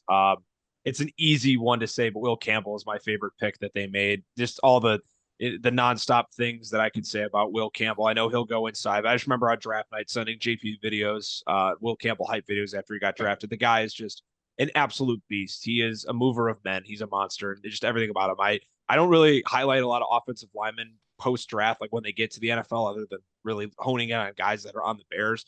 But if a Patriots game is on, I'm going to try and find Will Campbell every single time New England has the ball. Big fan of him. Jared Wilson could be a center for them down the road. Really like what he brings to the table. Could be a bit of an early pick for him in that regard. Kyle Williams as well out of Washington State, a really good receiver. And JP kind of already touched on that. My least favorite pick, it was really hard to find one, but I'm going to go with Andreas Borregales just because anytime a kicker goes in the draft, I totally butchered his last name as well, but anytime a kicker goes in the draft, not a big fan, especially in the sixth round. I think anything earlier than the sixth or later than the sixth is a good pot. So seventh round pick for a kicker or punter, maybe, but anything earlier, not a big fan. I always get the Roberto Aguayo flashbacks with Tampa Bay. So not a big fan there. Braden Swinson as well out of LSU. Definitely someone to look at. I know a lot of people were third, fourth round grades on him. He ends up going at 146. So that could be good value. And overall, I mean, hard to knock New England a lot. They had a lot of picks and they did really well with them. Yeah, I'm with you guys. I think this might be the first team we all have A grades on. I have an A. I think this is a great draft. Will Campbell and Wilson together is going to be absolutely nasty. Wilson is an elite pass blocker who can work on his run. He's got the tools to continue to be a great run blocker. So getting two interior offensive linemen and taking Henderson for a team that's probably going to have a run identity is going to take a ton of pressure off of Drake May. Throw that on top of getting Williams, who I think can have the tools to be a big help. I think he had the tools to be a top 6 wide receiver in his class. I think he is going to help Drake May right away. Again, really great draft for them. Not a lot to say bad. Kicker, going to pound on the table every time. Might as well just take somebody else and get a kicker as an undrafted free agent. I swear there's not a huge difference between a 6th-round kicker and an undrafted free agent. But it's actually not their worst pick because if you read their picks, they actually took a long snapper, which is almost right. more I totally unforgivable. It's actually far more unforgivable than taking a kicker and a punt. I totally glossed over him. That's Holy the most cow. like Bill Belichick. I am Mike Vrabel. I'm trying to make the Patriots way type thing 2.0. Like, look at me pick. I hate it. I hate it. Hate it. Hate it. Otherwise, great draft. It's good. If I nitpick is 7 6-round picks, you won the draft. A long snapper. I can't even believe it. That was such a big deal when they did it too, man. Oh, I'm not sure how I missed that. I think I'll start here with the Saints. I'm totally losing track of the order of who starts. So if this seems whack for the viewer, I apologize. But I'll start here with the Saints. Their draft, I gave them a B. Calvin Banks Jr. It's very chalky. He's my favorite pick at 9. They needed help protecting the quarterback badly. You can make the argument maybe a guy like Simmons instead coming off the injury. I think JP and I both had put Simmons there at one point, but now with Ryan Ramczyk retiring, they're going to need someone who can play right away and be just a bit more consistent from the jump. That could be Banks. For them, that could be a guy who really fits well in that spot. My least favorite pick, even though it's going to be a guy who might start for them week 1, is Tyler Shuck out of Louisville. 26 years old. I get that might not be as big of a deal for quarterbacks, but the fact that it's the 2025 draft and we have a guy drafted not in the 2000s, a part of this class, I don't know. I don't know what more New Orleans could hope to tap into this guy. I wasn't really impressed with him at Louisville. I don't see the upside long term. I know as a quarterback, you can have a longer career in that spot, but I just don't get it. And then Devin Neal is my sleeper. Kendre Miller really wasn't, I don't think, what the Saints wanted him to be. And if they're going to keep having throws at the dartboard to try and replace Kamara down the road, I think Neal's not a bad guy to have in the 6th. Yeah, I'm a big fan of Banks as well. Second favorite tackle in the class. I know people are going to be a little confused with Membu, but my issue with Membu is he's just a right tackle. Banks can legitimately be your left tackle day 1 and is going to be at left tackle for his career. Membu is going to be an elite right tackle, but it's going to need to stick there to stay elite. Shuck stinks, but I also think taking Jalen Milroe here doesn't make any sense because he needs to be on a team that he can sit down. But I mean, at this point, why not take just someone who's better than Shuck at a different position just to make your team better in general, and then take like Will Howard in the 6th and just kill a quarterback is not going to be your quarterback anyways. Sleeper picks / one of my favorites, Devin Neal. I think him and an aging Kamara could be fun. on a team that won't have a lot of fun. Also like Stutzman out of Oklahoma, but I give this a B minus. I just don't like Shuck ruins this draft for me because I do like a lot of other stuff about this. You said a what? A B minus? Yeah. Sorry. Okay. I had a C plus. I just had a C on this, just a flat C. Um, every player from round one down, yeah, all the way through their round four picks, I had much lower in the value phase of the draft. Calvin Banks was actually the only guy I had like with the ground correlating to where he went. I had a fifth round grade on Shug. He's freaking terrible. That pick was so unbelievably bad. We all knew it was coming Um, though too. That's the funny yeah, part. We that's the all knew worst it was part. coming. Uh, yeah, I just thought everybody was overdrafted. I didn't hate I don't hate Broughton. Just thought he was overdrafted. I don't hate Stutzman. Thought he was overdrafted. My sleeper or my best pick was Devin Neal. Worst pick, Tyler Shug, obviously, and then my sleeper pick was Fadil Diggs. I didn't actually watch any film like on him individually, but I watched that Miami Syracuse games like 6 or 7 times for 6 to 7 different players.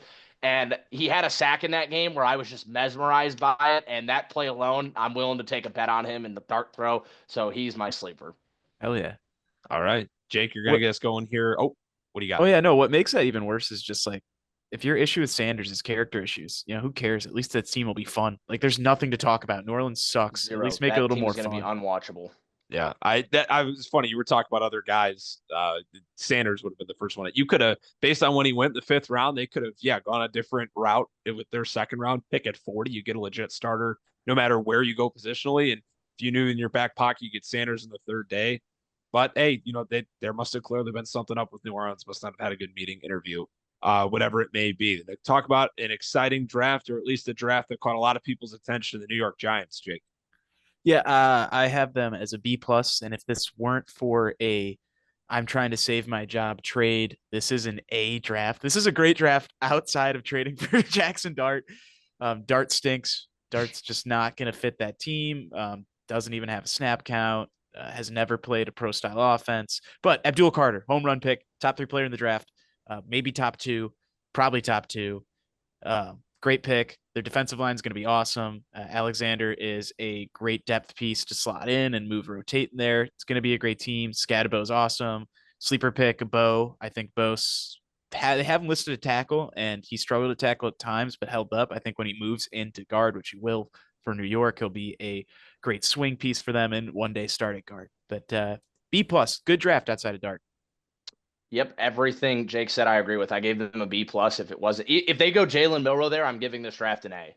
I had a third round grade on Jackson Dart. Stupid pick, but I echo everything Jake said, all the way down to the worst pick and the sleeper. Yeah, going outside Carter. Obviously, that's everyone's favorite pick. My favorite outside of Carter is Darius Alexander. Insanely good value there at 65. Bo is also my sleeper, getting him in the third day. I thought, originally for the Bears, and they were looking all line, oh, maybe you target this guy in the third round. Instead, he ends up being toward the middle part of day 3. Dart the least favorite. No reason to make that move. And yeah, for a team that we were all pretty high on, it's a pretty quick way to recap. But I was really hoping Scadabo would get to the Bears in the fourth round. That would have been a fun guy to take as well. I think him and Tyro Tracy be a cool 1-2 duo in that giant offense. We'll see who's going to get the first snap at QB. You got a few options with JMO along with Russell Wilson. Obviously now Jackson Dart. The Jets, JP, we go from one New York squad to the other. They made 7 picks this year. Yeah, I gave them a B minus. I thought their best pick was Malachi Moore, safety in the 5th round. I think he's going to fit perfectly in Aaron Glenn's system. I loved that pick. The worst pick was Arian Smith. I have never seen someone with such bad ball skills in my entire life. A 2-year-old play. You know what? The point is that Arian Smith is a horrifically bad wide receiver. My sleeper pick is also Malachi Moore. The Mason Taylor pick to me feels like what the Colts did with Tyler Warren. I mean, they have so many worse weapons than the Colts do. It just I didn't see like a pressing need to have a great tight end. I thought there was way more value on the board for a team like New York. And when Justin Fields is your quarterback, you're pretty much you're there's nothing to play for anyways. I didn't think Mason Taylor was a great pick, but I love Membu. Him and Fashanu are going to be in New York for a long time. Yeah, the Membu pick's great. Being able to stick him at right tackle is awesome. He's gonna be great there. Was great there at Missouri. Doesn't have to switch over now. Can have continuity moving to the pros. Going to be a huge help. I'm going to defend the Mason Taylor pick. I like Mason Taylor. I think he's not going to be your 1,000 yards every year guy, but he's going to be your prototypical really solid 850, 8 touchdowns. Just a great tight end that's going to be loved by the fans, but maybe not get the recognition he deserves. I think they just kind of rebuilding the 2020 Bears offense here, where they have one wide receiver, DJ Moore, and then they have a really actually they're gonna have a better line though, so they're gonna be able to run the ball a little bit better. And then Taylor slots into your Komet role just a little bit better. So I mean, the 2020 Bears sucked, so I don't know what they're doing necessarily with Justin Fields, but they at least have a vision. I have him as a B. I guess my sleeper here is going to be Tyler Barron. I liked him in the fifth. He's a guy coming out of Miami who got a little underlooked, but has decent experience. I just don't love their later picks, so he's got to be my guy sleeper wise. But favorite pick, Mason Taylor. I like Mason Taylor a lot. Think he's going to be great in New York for a while. B is my grade as well for the Jets. My favorite pick is also Mason Taylor. My reasoning being a bit different. They were rumored for so long to be potentially in on Tyler Warren at 7. I'm so happy they didn't do that for the sake of Justin Fields and for the franchise. A tight end at 7, let alone Warren, would have been a disaster. So they needed to draft Membo, and I'm happy they did that because they still want to get a tight end. They're much better off taking Taylor at 42 than they would have been taking Warren at 7. Echoing what JP said, Arian Smith, not a great football player, let alone a 4th-round draft choice, is certainly something. As some would say, that's definitely a choice. And then I also like Malachi Moore a lot as my sleeper. An overall interesting draft for the Jets, but I think they added some pieces that they very much needed to bring in. I'll start us off with the defending Super Bowl champion Philadelphia Eagles. They made 10 picks in this draft. They had a lot to work with. And I actually watched the behind the scenes on YouTube. I know some of the teams will have their content squads put these out. And it was really cool to be, look into the whatever they let us see in the Philly war room for all 3 days of the draft. And it only makes my feeling about this draft much stronger. I gave him an A for what they did. Jahad Campbell, my favorite pick out of Alabama. JP and I had him mocked a lot to Tampa Bay. I think all 3 of our picks at 19, we had him as a top 20 pick of the draft. And the fact that he was able to make it down to Vic Fangio's defense at 31, he is going to be a real problem in the second level for the Eagles. My sleeper pick, Andrew Mukuba out of Texas, a safety. We know the history of how well defensive backs do in Philly. I mean, they did great drafting Cooper DeJean this past year. And just in general, safeties, when they go there, tend to have a lot of success. I would have, if the Bears were in the market to take a safety the second day, he was a guy who I had penciled into my board.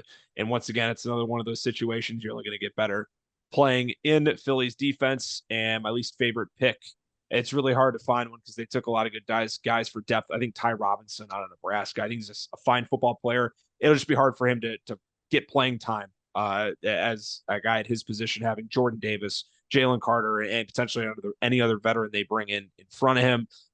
Fine talent. I just think if they were to go defensive line, particularly D tackle, they would have wanted to do so later in the draft. And yeah, like I said, A is my draft grade for the Eagles. JP. I had a B minus for Philly. Outside of the Jahad Campbell pick, I liked Andrew Mukuba a lot, but with Kevin Winston and Xavier Watts on the board, I was against that pick a little bit. Ty Robinson, I had a late day 3 grade, early 7th round grade on him. I cannot believe he went the 4th. There were so many better D linemen out there. And then after the Jahad Campbell pick, I did not get super happy about another pick from this team until Cameron Williams, all the way down in the 6th. He has every physical trait to be a superstar. Even in some of his film, you can see, for every 5 snaps he takes, 2 of them, he looks like the greatest player you're ever watching. And the next 3 are like, how are you starting at Texas? And so I think that him getting to sit behind Lane Johnson is going to prove to be really helpful for him. And so my favorite pick is Cam Williams, and sleeper pick is Cam Williams. And then the worst pick for me is Ty Robinson as well. I'm all in on the Makuba pick. I think that's probably my favorite pick. I think if he's any bigger, he's a first round pick. He does everything right when you watch him. And people are freaking out because they think they might move him into slot a little bit. And it's like, no, he's just going to play the Gardner Johnson role from last year. He's not going to be taken over for DeJean. They didn't make that pick to try to create competition for DeJean. They know what they have in him. I would say my least favorite pick is probably Mac McWilliams. Not the biggest fan of him coming out of UCF. Again, it's more of a nitpicky thing because it's fifth round pick, and I had a B plus grade on this draft. I liked it. My two sleeper drafts kind of almost went, or picks went back to back. I like Hinton and Williams. Williams for all the same reasons JP hit on. He probably should have stayed at Texas for one more year, and then probably would have been at least a second round pick last year. He's got all the traits. And then Hinton's just a guy that, last year they did it at their guard spot. He's just a massive human being who, if you can kind of teach him traits and figure him out, he could be one of their large guards that they love. And they seem really good at doing that. And 10 picks once again for a team that won it all last year, their second ring in just a handful of seasons. Jake, the Steelers, and they did not hold a second round pick in this draft, but still made some really solid selections. So I actually had them at a C plus. Oh. I like the Harmon pick. I really, really do. Harmon's awesome. He's got the traits that are gonna be necessary. At times, he just kind of disappeared. Like at the Ohio State game, I think when I went back and watched it, I didn't necessarily love what I saw, but I think he has it there. And there's not going to be a better team to learn from than being right next to Cam Hayward. So he should turn out to be something good. I like Caleb Johnson in the third. It's really good value. I just don't. I know they need running back, but there's just nothing there on offense to take a guy who's probably going to get. Yeah, he's going to get a ton of carries, but again, that's not going to help the offense out. That offense sucks. Sawyer is terrible. I am so out. He just is not a good defensive edge rusher. If he ends up making it work, I guess it's in Pittsburgh where he can learn from similar archetypes, but he just doesn't necessarily have the bend that a defensive edge needs. Will Howard is fine in the six, but that's their solution at quarterback right now. So I'll go Will Howard as my sleeper because he fits exactly how Arthur Smith wants to run an offense. Hardman's my favorite pick. There's just the Steelers keep doing this stupid thing where they pretend that they are an actual serious team and they're just not.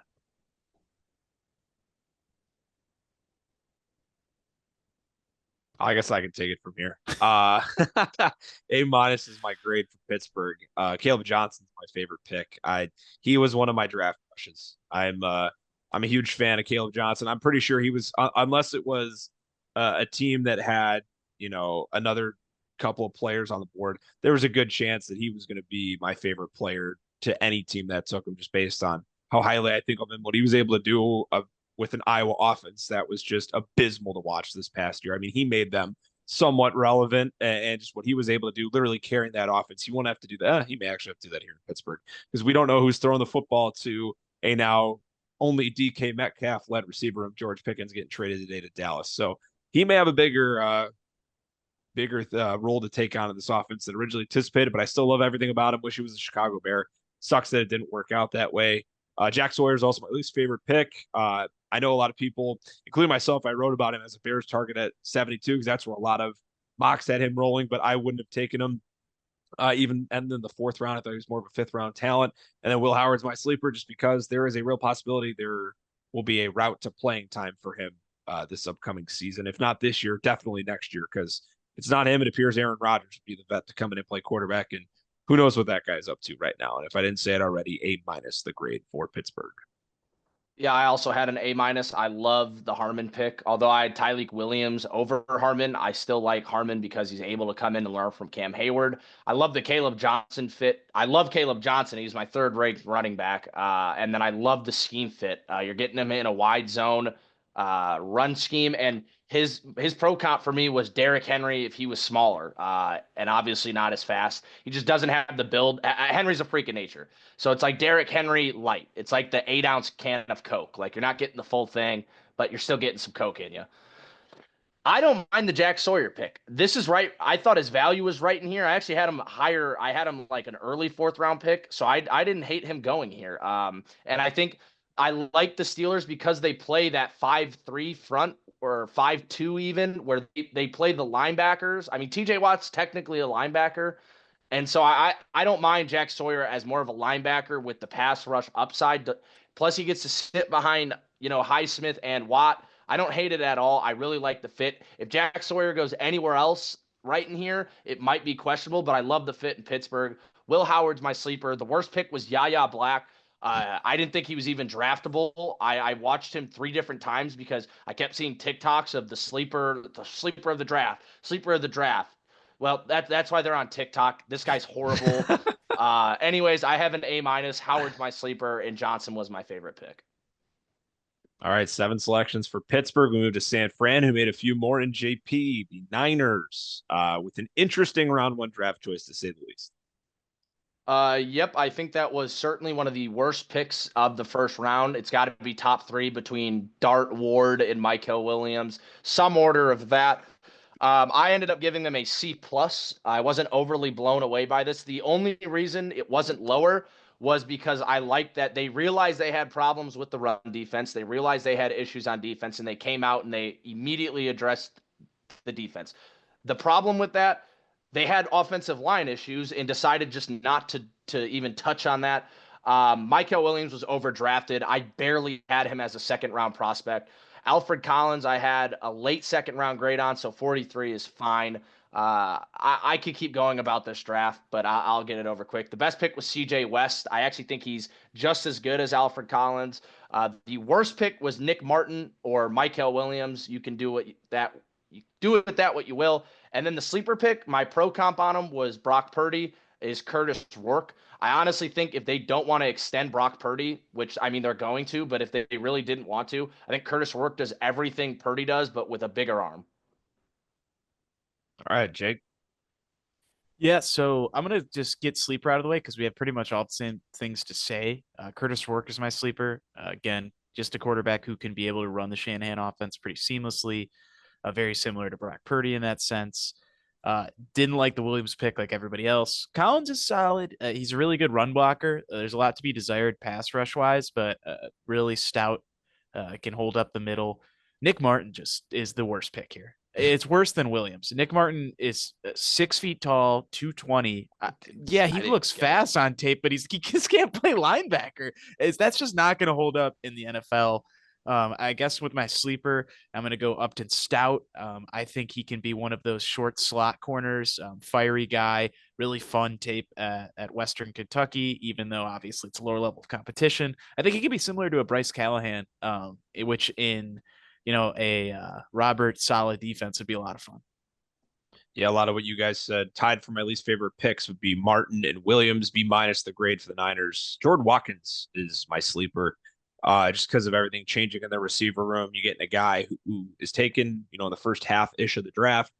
It'll be interesting to see what looks he gets. And Jordan James is my sleeper simply because with all the revolving doors in that running back room, as soon as McCaffrey goes down, I say as soon as because we know it's inevitable this year that he'll be hurt at some point. You never know who's going to get the next look at it. It was Isaac Arendo this past year. If James beats him out in camp for reps behind McCaffrey, that could be a guy who makes an impact for this Niners squad. An overall very weird draft, though, in my opinion. Another team here in the NFC West that made 11 picks, the Seattle Seahawks. I'll start us off here and a lot of good picks to look at. I drafted them out as an A. My favorite pick being Jalen Milroe. I know we are going to have to go to one last part of this episode because I'm sure we have a lot to say about the Seattle class. Milroe for me is a guy in the 3rd round. It's a perfect situation behind Geno Smith for a couple of years. Like JP said earlier, Milroe would not have been a good guy to go to New Orleans.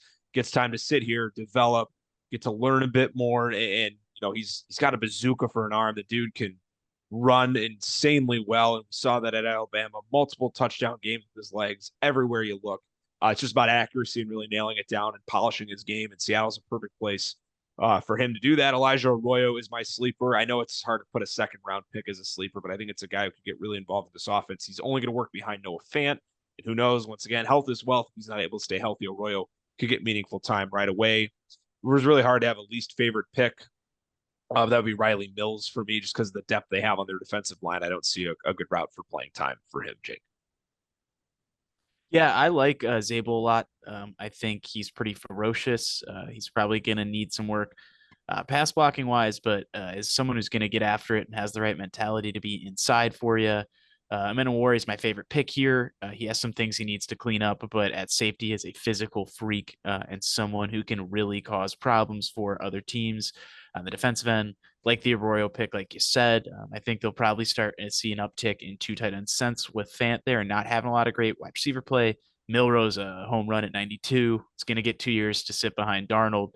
That's great. I don't really have a pick I hate here. Maybe Richmond. But that's a seventh round pick. I didn't really have a draftable grade on him. Last comment, Riley Mills. It sounds like a porn star name. JP, over to you.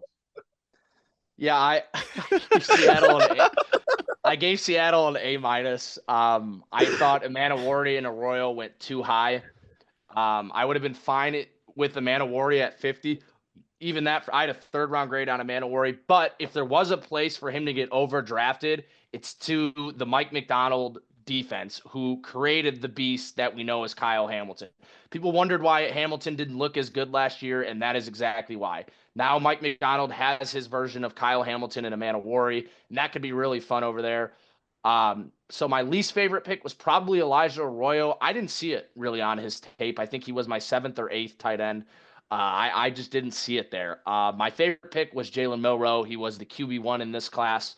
I don't care what anyone says. That's going to be a home run in 2 years. And then my sleeper pick is one of the two receivers in either Torrey Horton or Ricky White. I had I believe a third round grade, maybe a early fourth round grade on Torrey Horton. So I get them in the 5th. I love what he's going to be able to do opposite of Cup and JSN. Good guys to learn behind as well out in Seattle. Only 6 picks for Tampa Bay this year. Not a lot to look from. Zippy, I'll have you start us off here. And they got their first pick done at 19. Yeah, I gave them a B plus. I liked Abuka. He was my actual wide receiver too, just for the fact that he's like the prototypical wide receiver too. I know that's not a thing because everyone's hunting for the alpha. But do you want to talk about just a guy who's good at everything and just has an elite floor? I don't think there's any doubt that he's going to be great in the NFL, barring any injuries. He had to take a backseat to some elite guys at Ohio State, so his name got a little less recognition. My favorite pick's actually Benjamin Morrison, who I think is going to contribute right away for them. Really solid cornerback out of Notre Dame, way to attack a position that they needed help at. My least favorite pick is probably Roberts out of SMU. Didn't love the tape necessarily, didn't see what was there with it. And honestly, grabbing Tez Johnson in the 7th round, why not? Elite route runner, fun to have. JP. Yeah, I had an A grade on this draft as well. My least favorite pick was probably Igbuka, just because Golden and Burden were both there, and contrary to what Jake says, I'd rather take the shot for the alpha. But I don't think Igbuka was a bad pick. Like I'm just giving one to give one. Everything from round 2 on, I thought were home runs. Morrison and Parrish are both going to be starters there for a long freaking time. David Walker is probably my biggest sleeper in this entire draft, or if not one of them. I think he was a home run in the 4th, had him with a early 3rd grade. I like Roberts, and yeah, everything what Jake said about Tez Johnson. Why not take a flyer on the 150-pound guy who absolutely tore up the Senior Bowl in the 7th? Yeah, I'll keep it quick. B plus is my grade. Morrison is my favorite and my sleeper. And I'll echo what was said about Roberts. Not a huge fan of what he put, but at the end of the day, 6 really solid picks made by this Tampa Bay front office. The marathon is almost over, folks. Promise you that. Only a few more teams to go through, and then we'll sign off for the night here on the Just Beavin podcast. If you stuck with us this long, thanks so much for hanging out here on the Just Beavin podcast. 2 more teams, then we're done, folks. We promise. The Tennessee Titans, well, the first overall pick in this draft. They made 9 total picks. JP, start us off here. Yeah, actually, I gave this draft an A minus. I actually really liked what they did. My favorite pick and the best pick was probably Kevin Winston, out of Penn State. That was an insane value, a top 50 player in the class. That also is rivaled with Alec Iomanner. I saw he fell because of some health thing. I had him as a 2nd round pick all the way in the 5th. Is great value on him. My sleeper, I guess, by draft position would be Alec Iomanner, but more realistically, it's probably Jackson Slater. I actually love the landing spot for him if he can find playing time. I know they just brought in Zeitler, but that was a short-term contract, I believe only 1 year. Anyways, the worst pick was probably I do not like Chimere DK, and I would even argue it's their first two picks in Oladeo and Ward. I know they had to address the QB position, but I'm just too low on Ward to pass on Travis Hunter or Abdul Carter. I give the Titans an A- as well. My sleeper picks Gunnar Helm, the fourth round. I really liked him as a day three tight end, and wherever he was going to go, I was probably going to put him in this spot as a guy who could make an impact. Echoing what you said, JP, getting Winston at 82 is insanely good value. He's my favorite, and Oladejo is my least favorite at 52. Not necessarily knocking him as a prospect. I just had him going a bit later, and I think there were better. I know there were better edges. Mike Green was still on the board at 52. He went 7 picks later. So just from positioning reasons, Oladejo would be my least favorite to Tennessee there. But yeah, Winston and Helm, big fans. And I didn't even realize that with Iowa, man. That's a good pull on your part. I didn't even think to look that deep. I saw Gunnar Helm, knew he was my sleeper, and I moved on from there. So A- once again being my grade for the team that held the top pick in this draft. I'm with you guys. Io Manor, great pick. I think everyone's gonna keep pounding that drum, even if there are health concerns in the fifth round.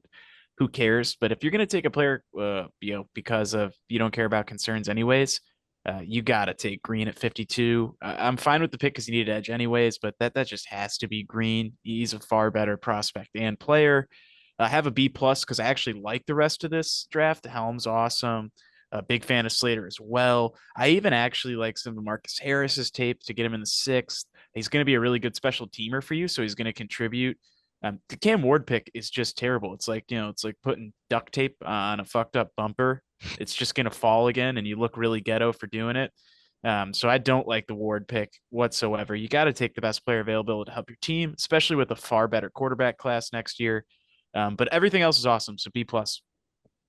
All right, the final team with only 5 picks in the Washington Commanders. I'll get us going here. It's my least favorite draft in the NFC. The NFC East was my favorite division as a whole. It was the highest graded division I had amongst everyone. I had 3 teams here with an A or an A- grade. Washington B-. Just not a lot to choose from. My favorite pick and my sleeper is Trey Amos. That's really good value getting him at 61, and I really couldn't pull myself to put any of the 3 guys below him as a sleeper, so he just automatically falls into that department. I think in our last draft that we did, JP, we had Amos in the first round, but that may not have been necessarily we had him as a first round talent. It was more of a this would so be a pick that happens in the 30s. I want to say we had Buffalo taking him at Yeah. 30, if my memory serves correct. They went with Maxwell Hairston instead. And my least favorite pick here for Washington is Jalen Lane. I just thought there were better receivers on the board in the fourth round when they took him. And I don't know. Like I said, there's just not a lot to choose from here with the Commanders. I really do like Josh Connerly, but I didn't want to be boring and single, go after him. And I guess maybe that pick could confuse some people with them just trading for Tunsil, but at the same time, Tunsil's not going to be around forever. So once again, B- my grade for Washington, Jake. Yeah, I like the Connerly Jr. pick as well. Tunsil at left tackle is fine. That means you get to slide him, or even if you wanted, play him inside. He's just going to add to a line that at times struggled to give Daniels more time last year. Also on board with the Amos pick at 61. I think that's awesome. It also is going to allow you to move off the albatross contract that is Marshawn Lattimore at this point, and still probably give value with him being 28 and had an okay season last year. Lane is probably my least favorite pick. I'm with you on that. Don't love him at 128 at that point. Io Manor's still on the board. Fourth, you might as well take a shot anyways. Uh, Otherwise, it's just they didn't have a lot to work with. They traded away a lot of their picks to contend a little bit this year, and it was probably the right move given they had an NFC Championship appeared. So I had them at a B+ just because I liked what they did with what they had. I gave them an A-. I had Connerly as a first round talent. Right at the end of the first round, I actually really liked the pick. Trey Amos again at 61. That's just great value. And I keep knocking this, but it's just the way it went. These deep threats going in the fourth round, I don't understand it, but I guess Jalen Lane because the rest of them were going fine, whatever. I actually really like Kane Madrano out of UCLA. I actually had a higher grade on him than the sixth. And then my best and sleeper pick is Ja'Cory Krosky Merritt. I had a late fourth to early fifth on him. And that's only because he didn't get to play this year at Arizona because apparently he was out of eligibility or some ridiculous reason like that. I'm sure But Frank yeah, would I know think more. Yeah, he's told me about it before, but I already forgot, obviously. But yeah, I gave them an A minus, and I really like Krosky Merritt. So All righty, there you have it. Probably, not probably, it should be the longest episode we've ever had in the history of the Just Beavin podcast. Thanks so much for tuning in, and we will catch you guys next time. Our draft, we're recording this on May 7th. Our draft will be in person. We're holding that on May 24th, less than 3 weeks away. Beaver.fest on Instagram. I'm sure we'll have a bunch of stuff on there throughout the weekend. Fellas, that should be a good time. I know we're looking forward to it. It's going to be right here in our hometown as well. Any closing thoughts from either one of you, our commissioner and vice commissioner, about our draft coming up before we sign off? Yeah, I give Luke an F minus for not showing up, and I'm gonna give preemptively Ty McCain a C minus because he doesn't really know ball and has first round picks this year. I echo that of my vice commissioner. All righty, there you have it. Thanks so much for tuning in. Like, comment, subscribe, all the good stuff. We'll catch you next time.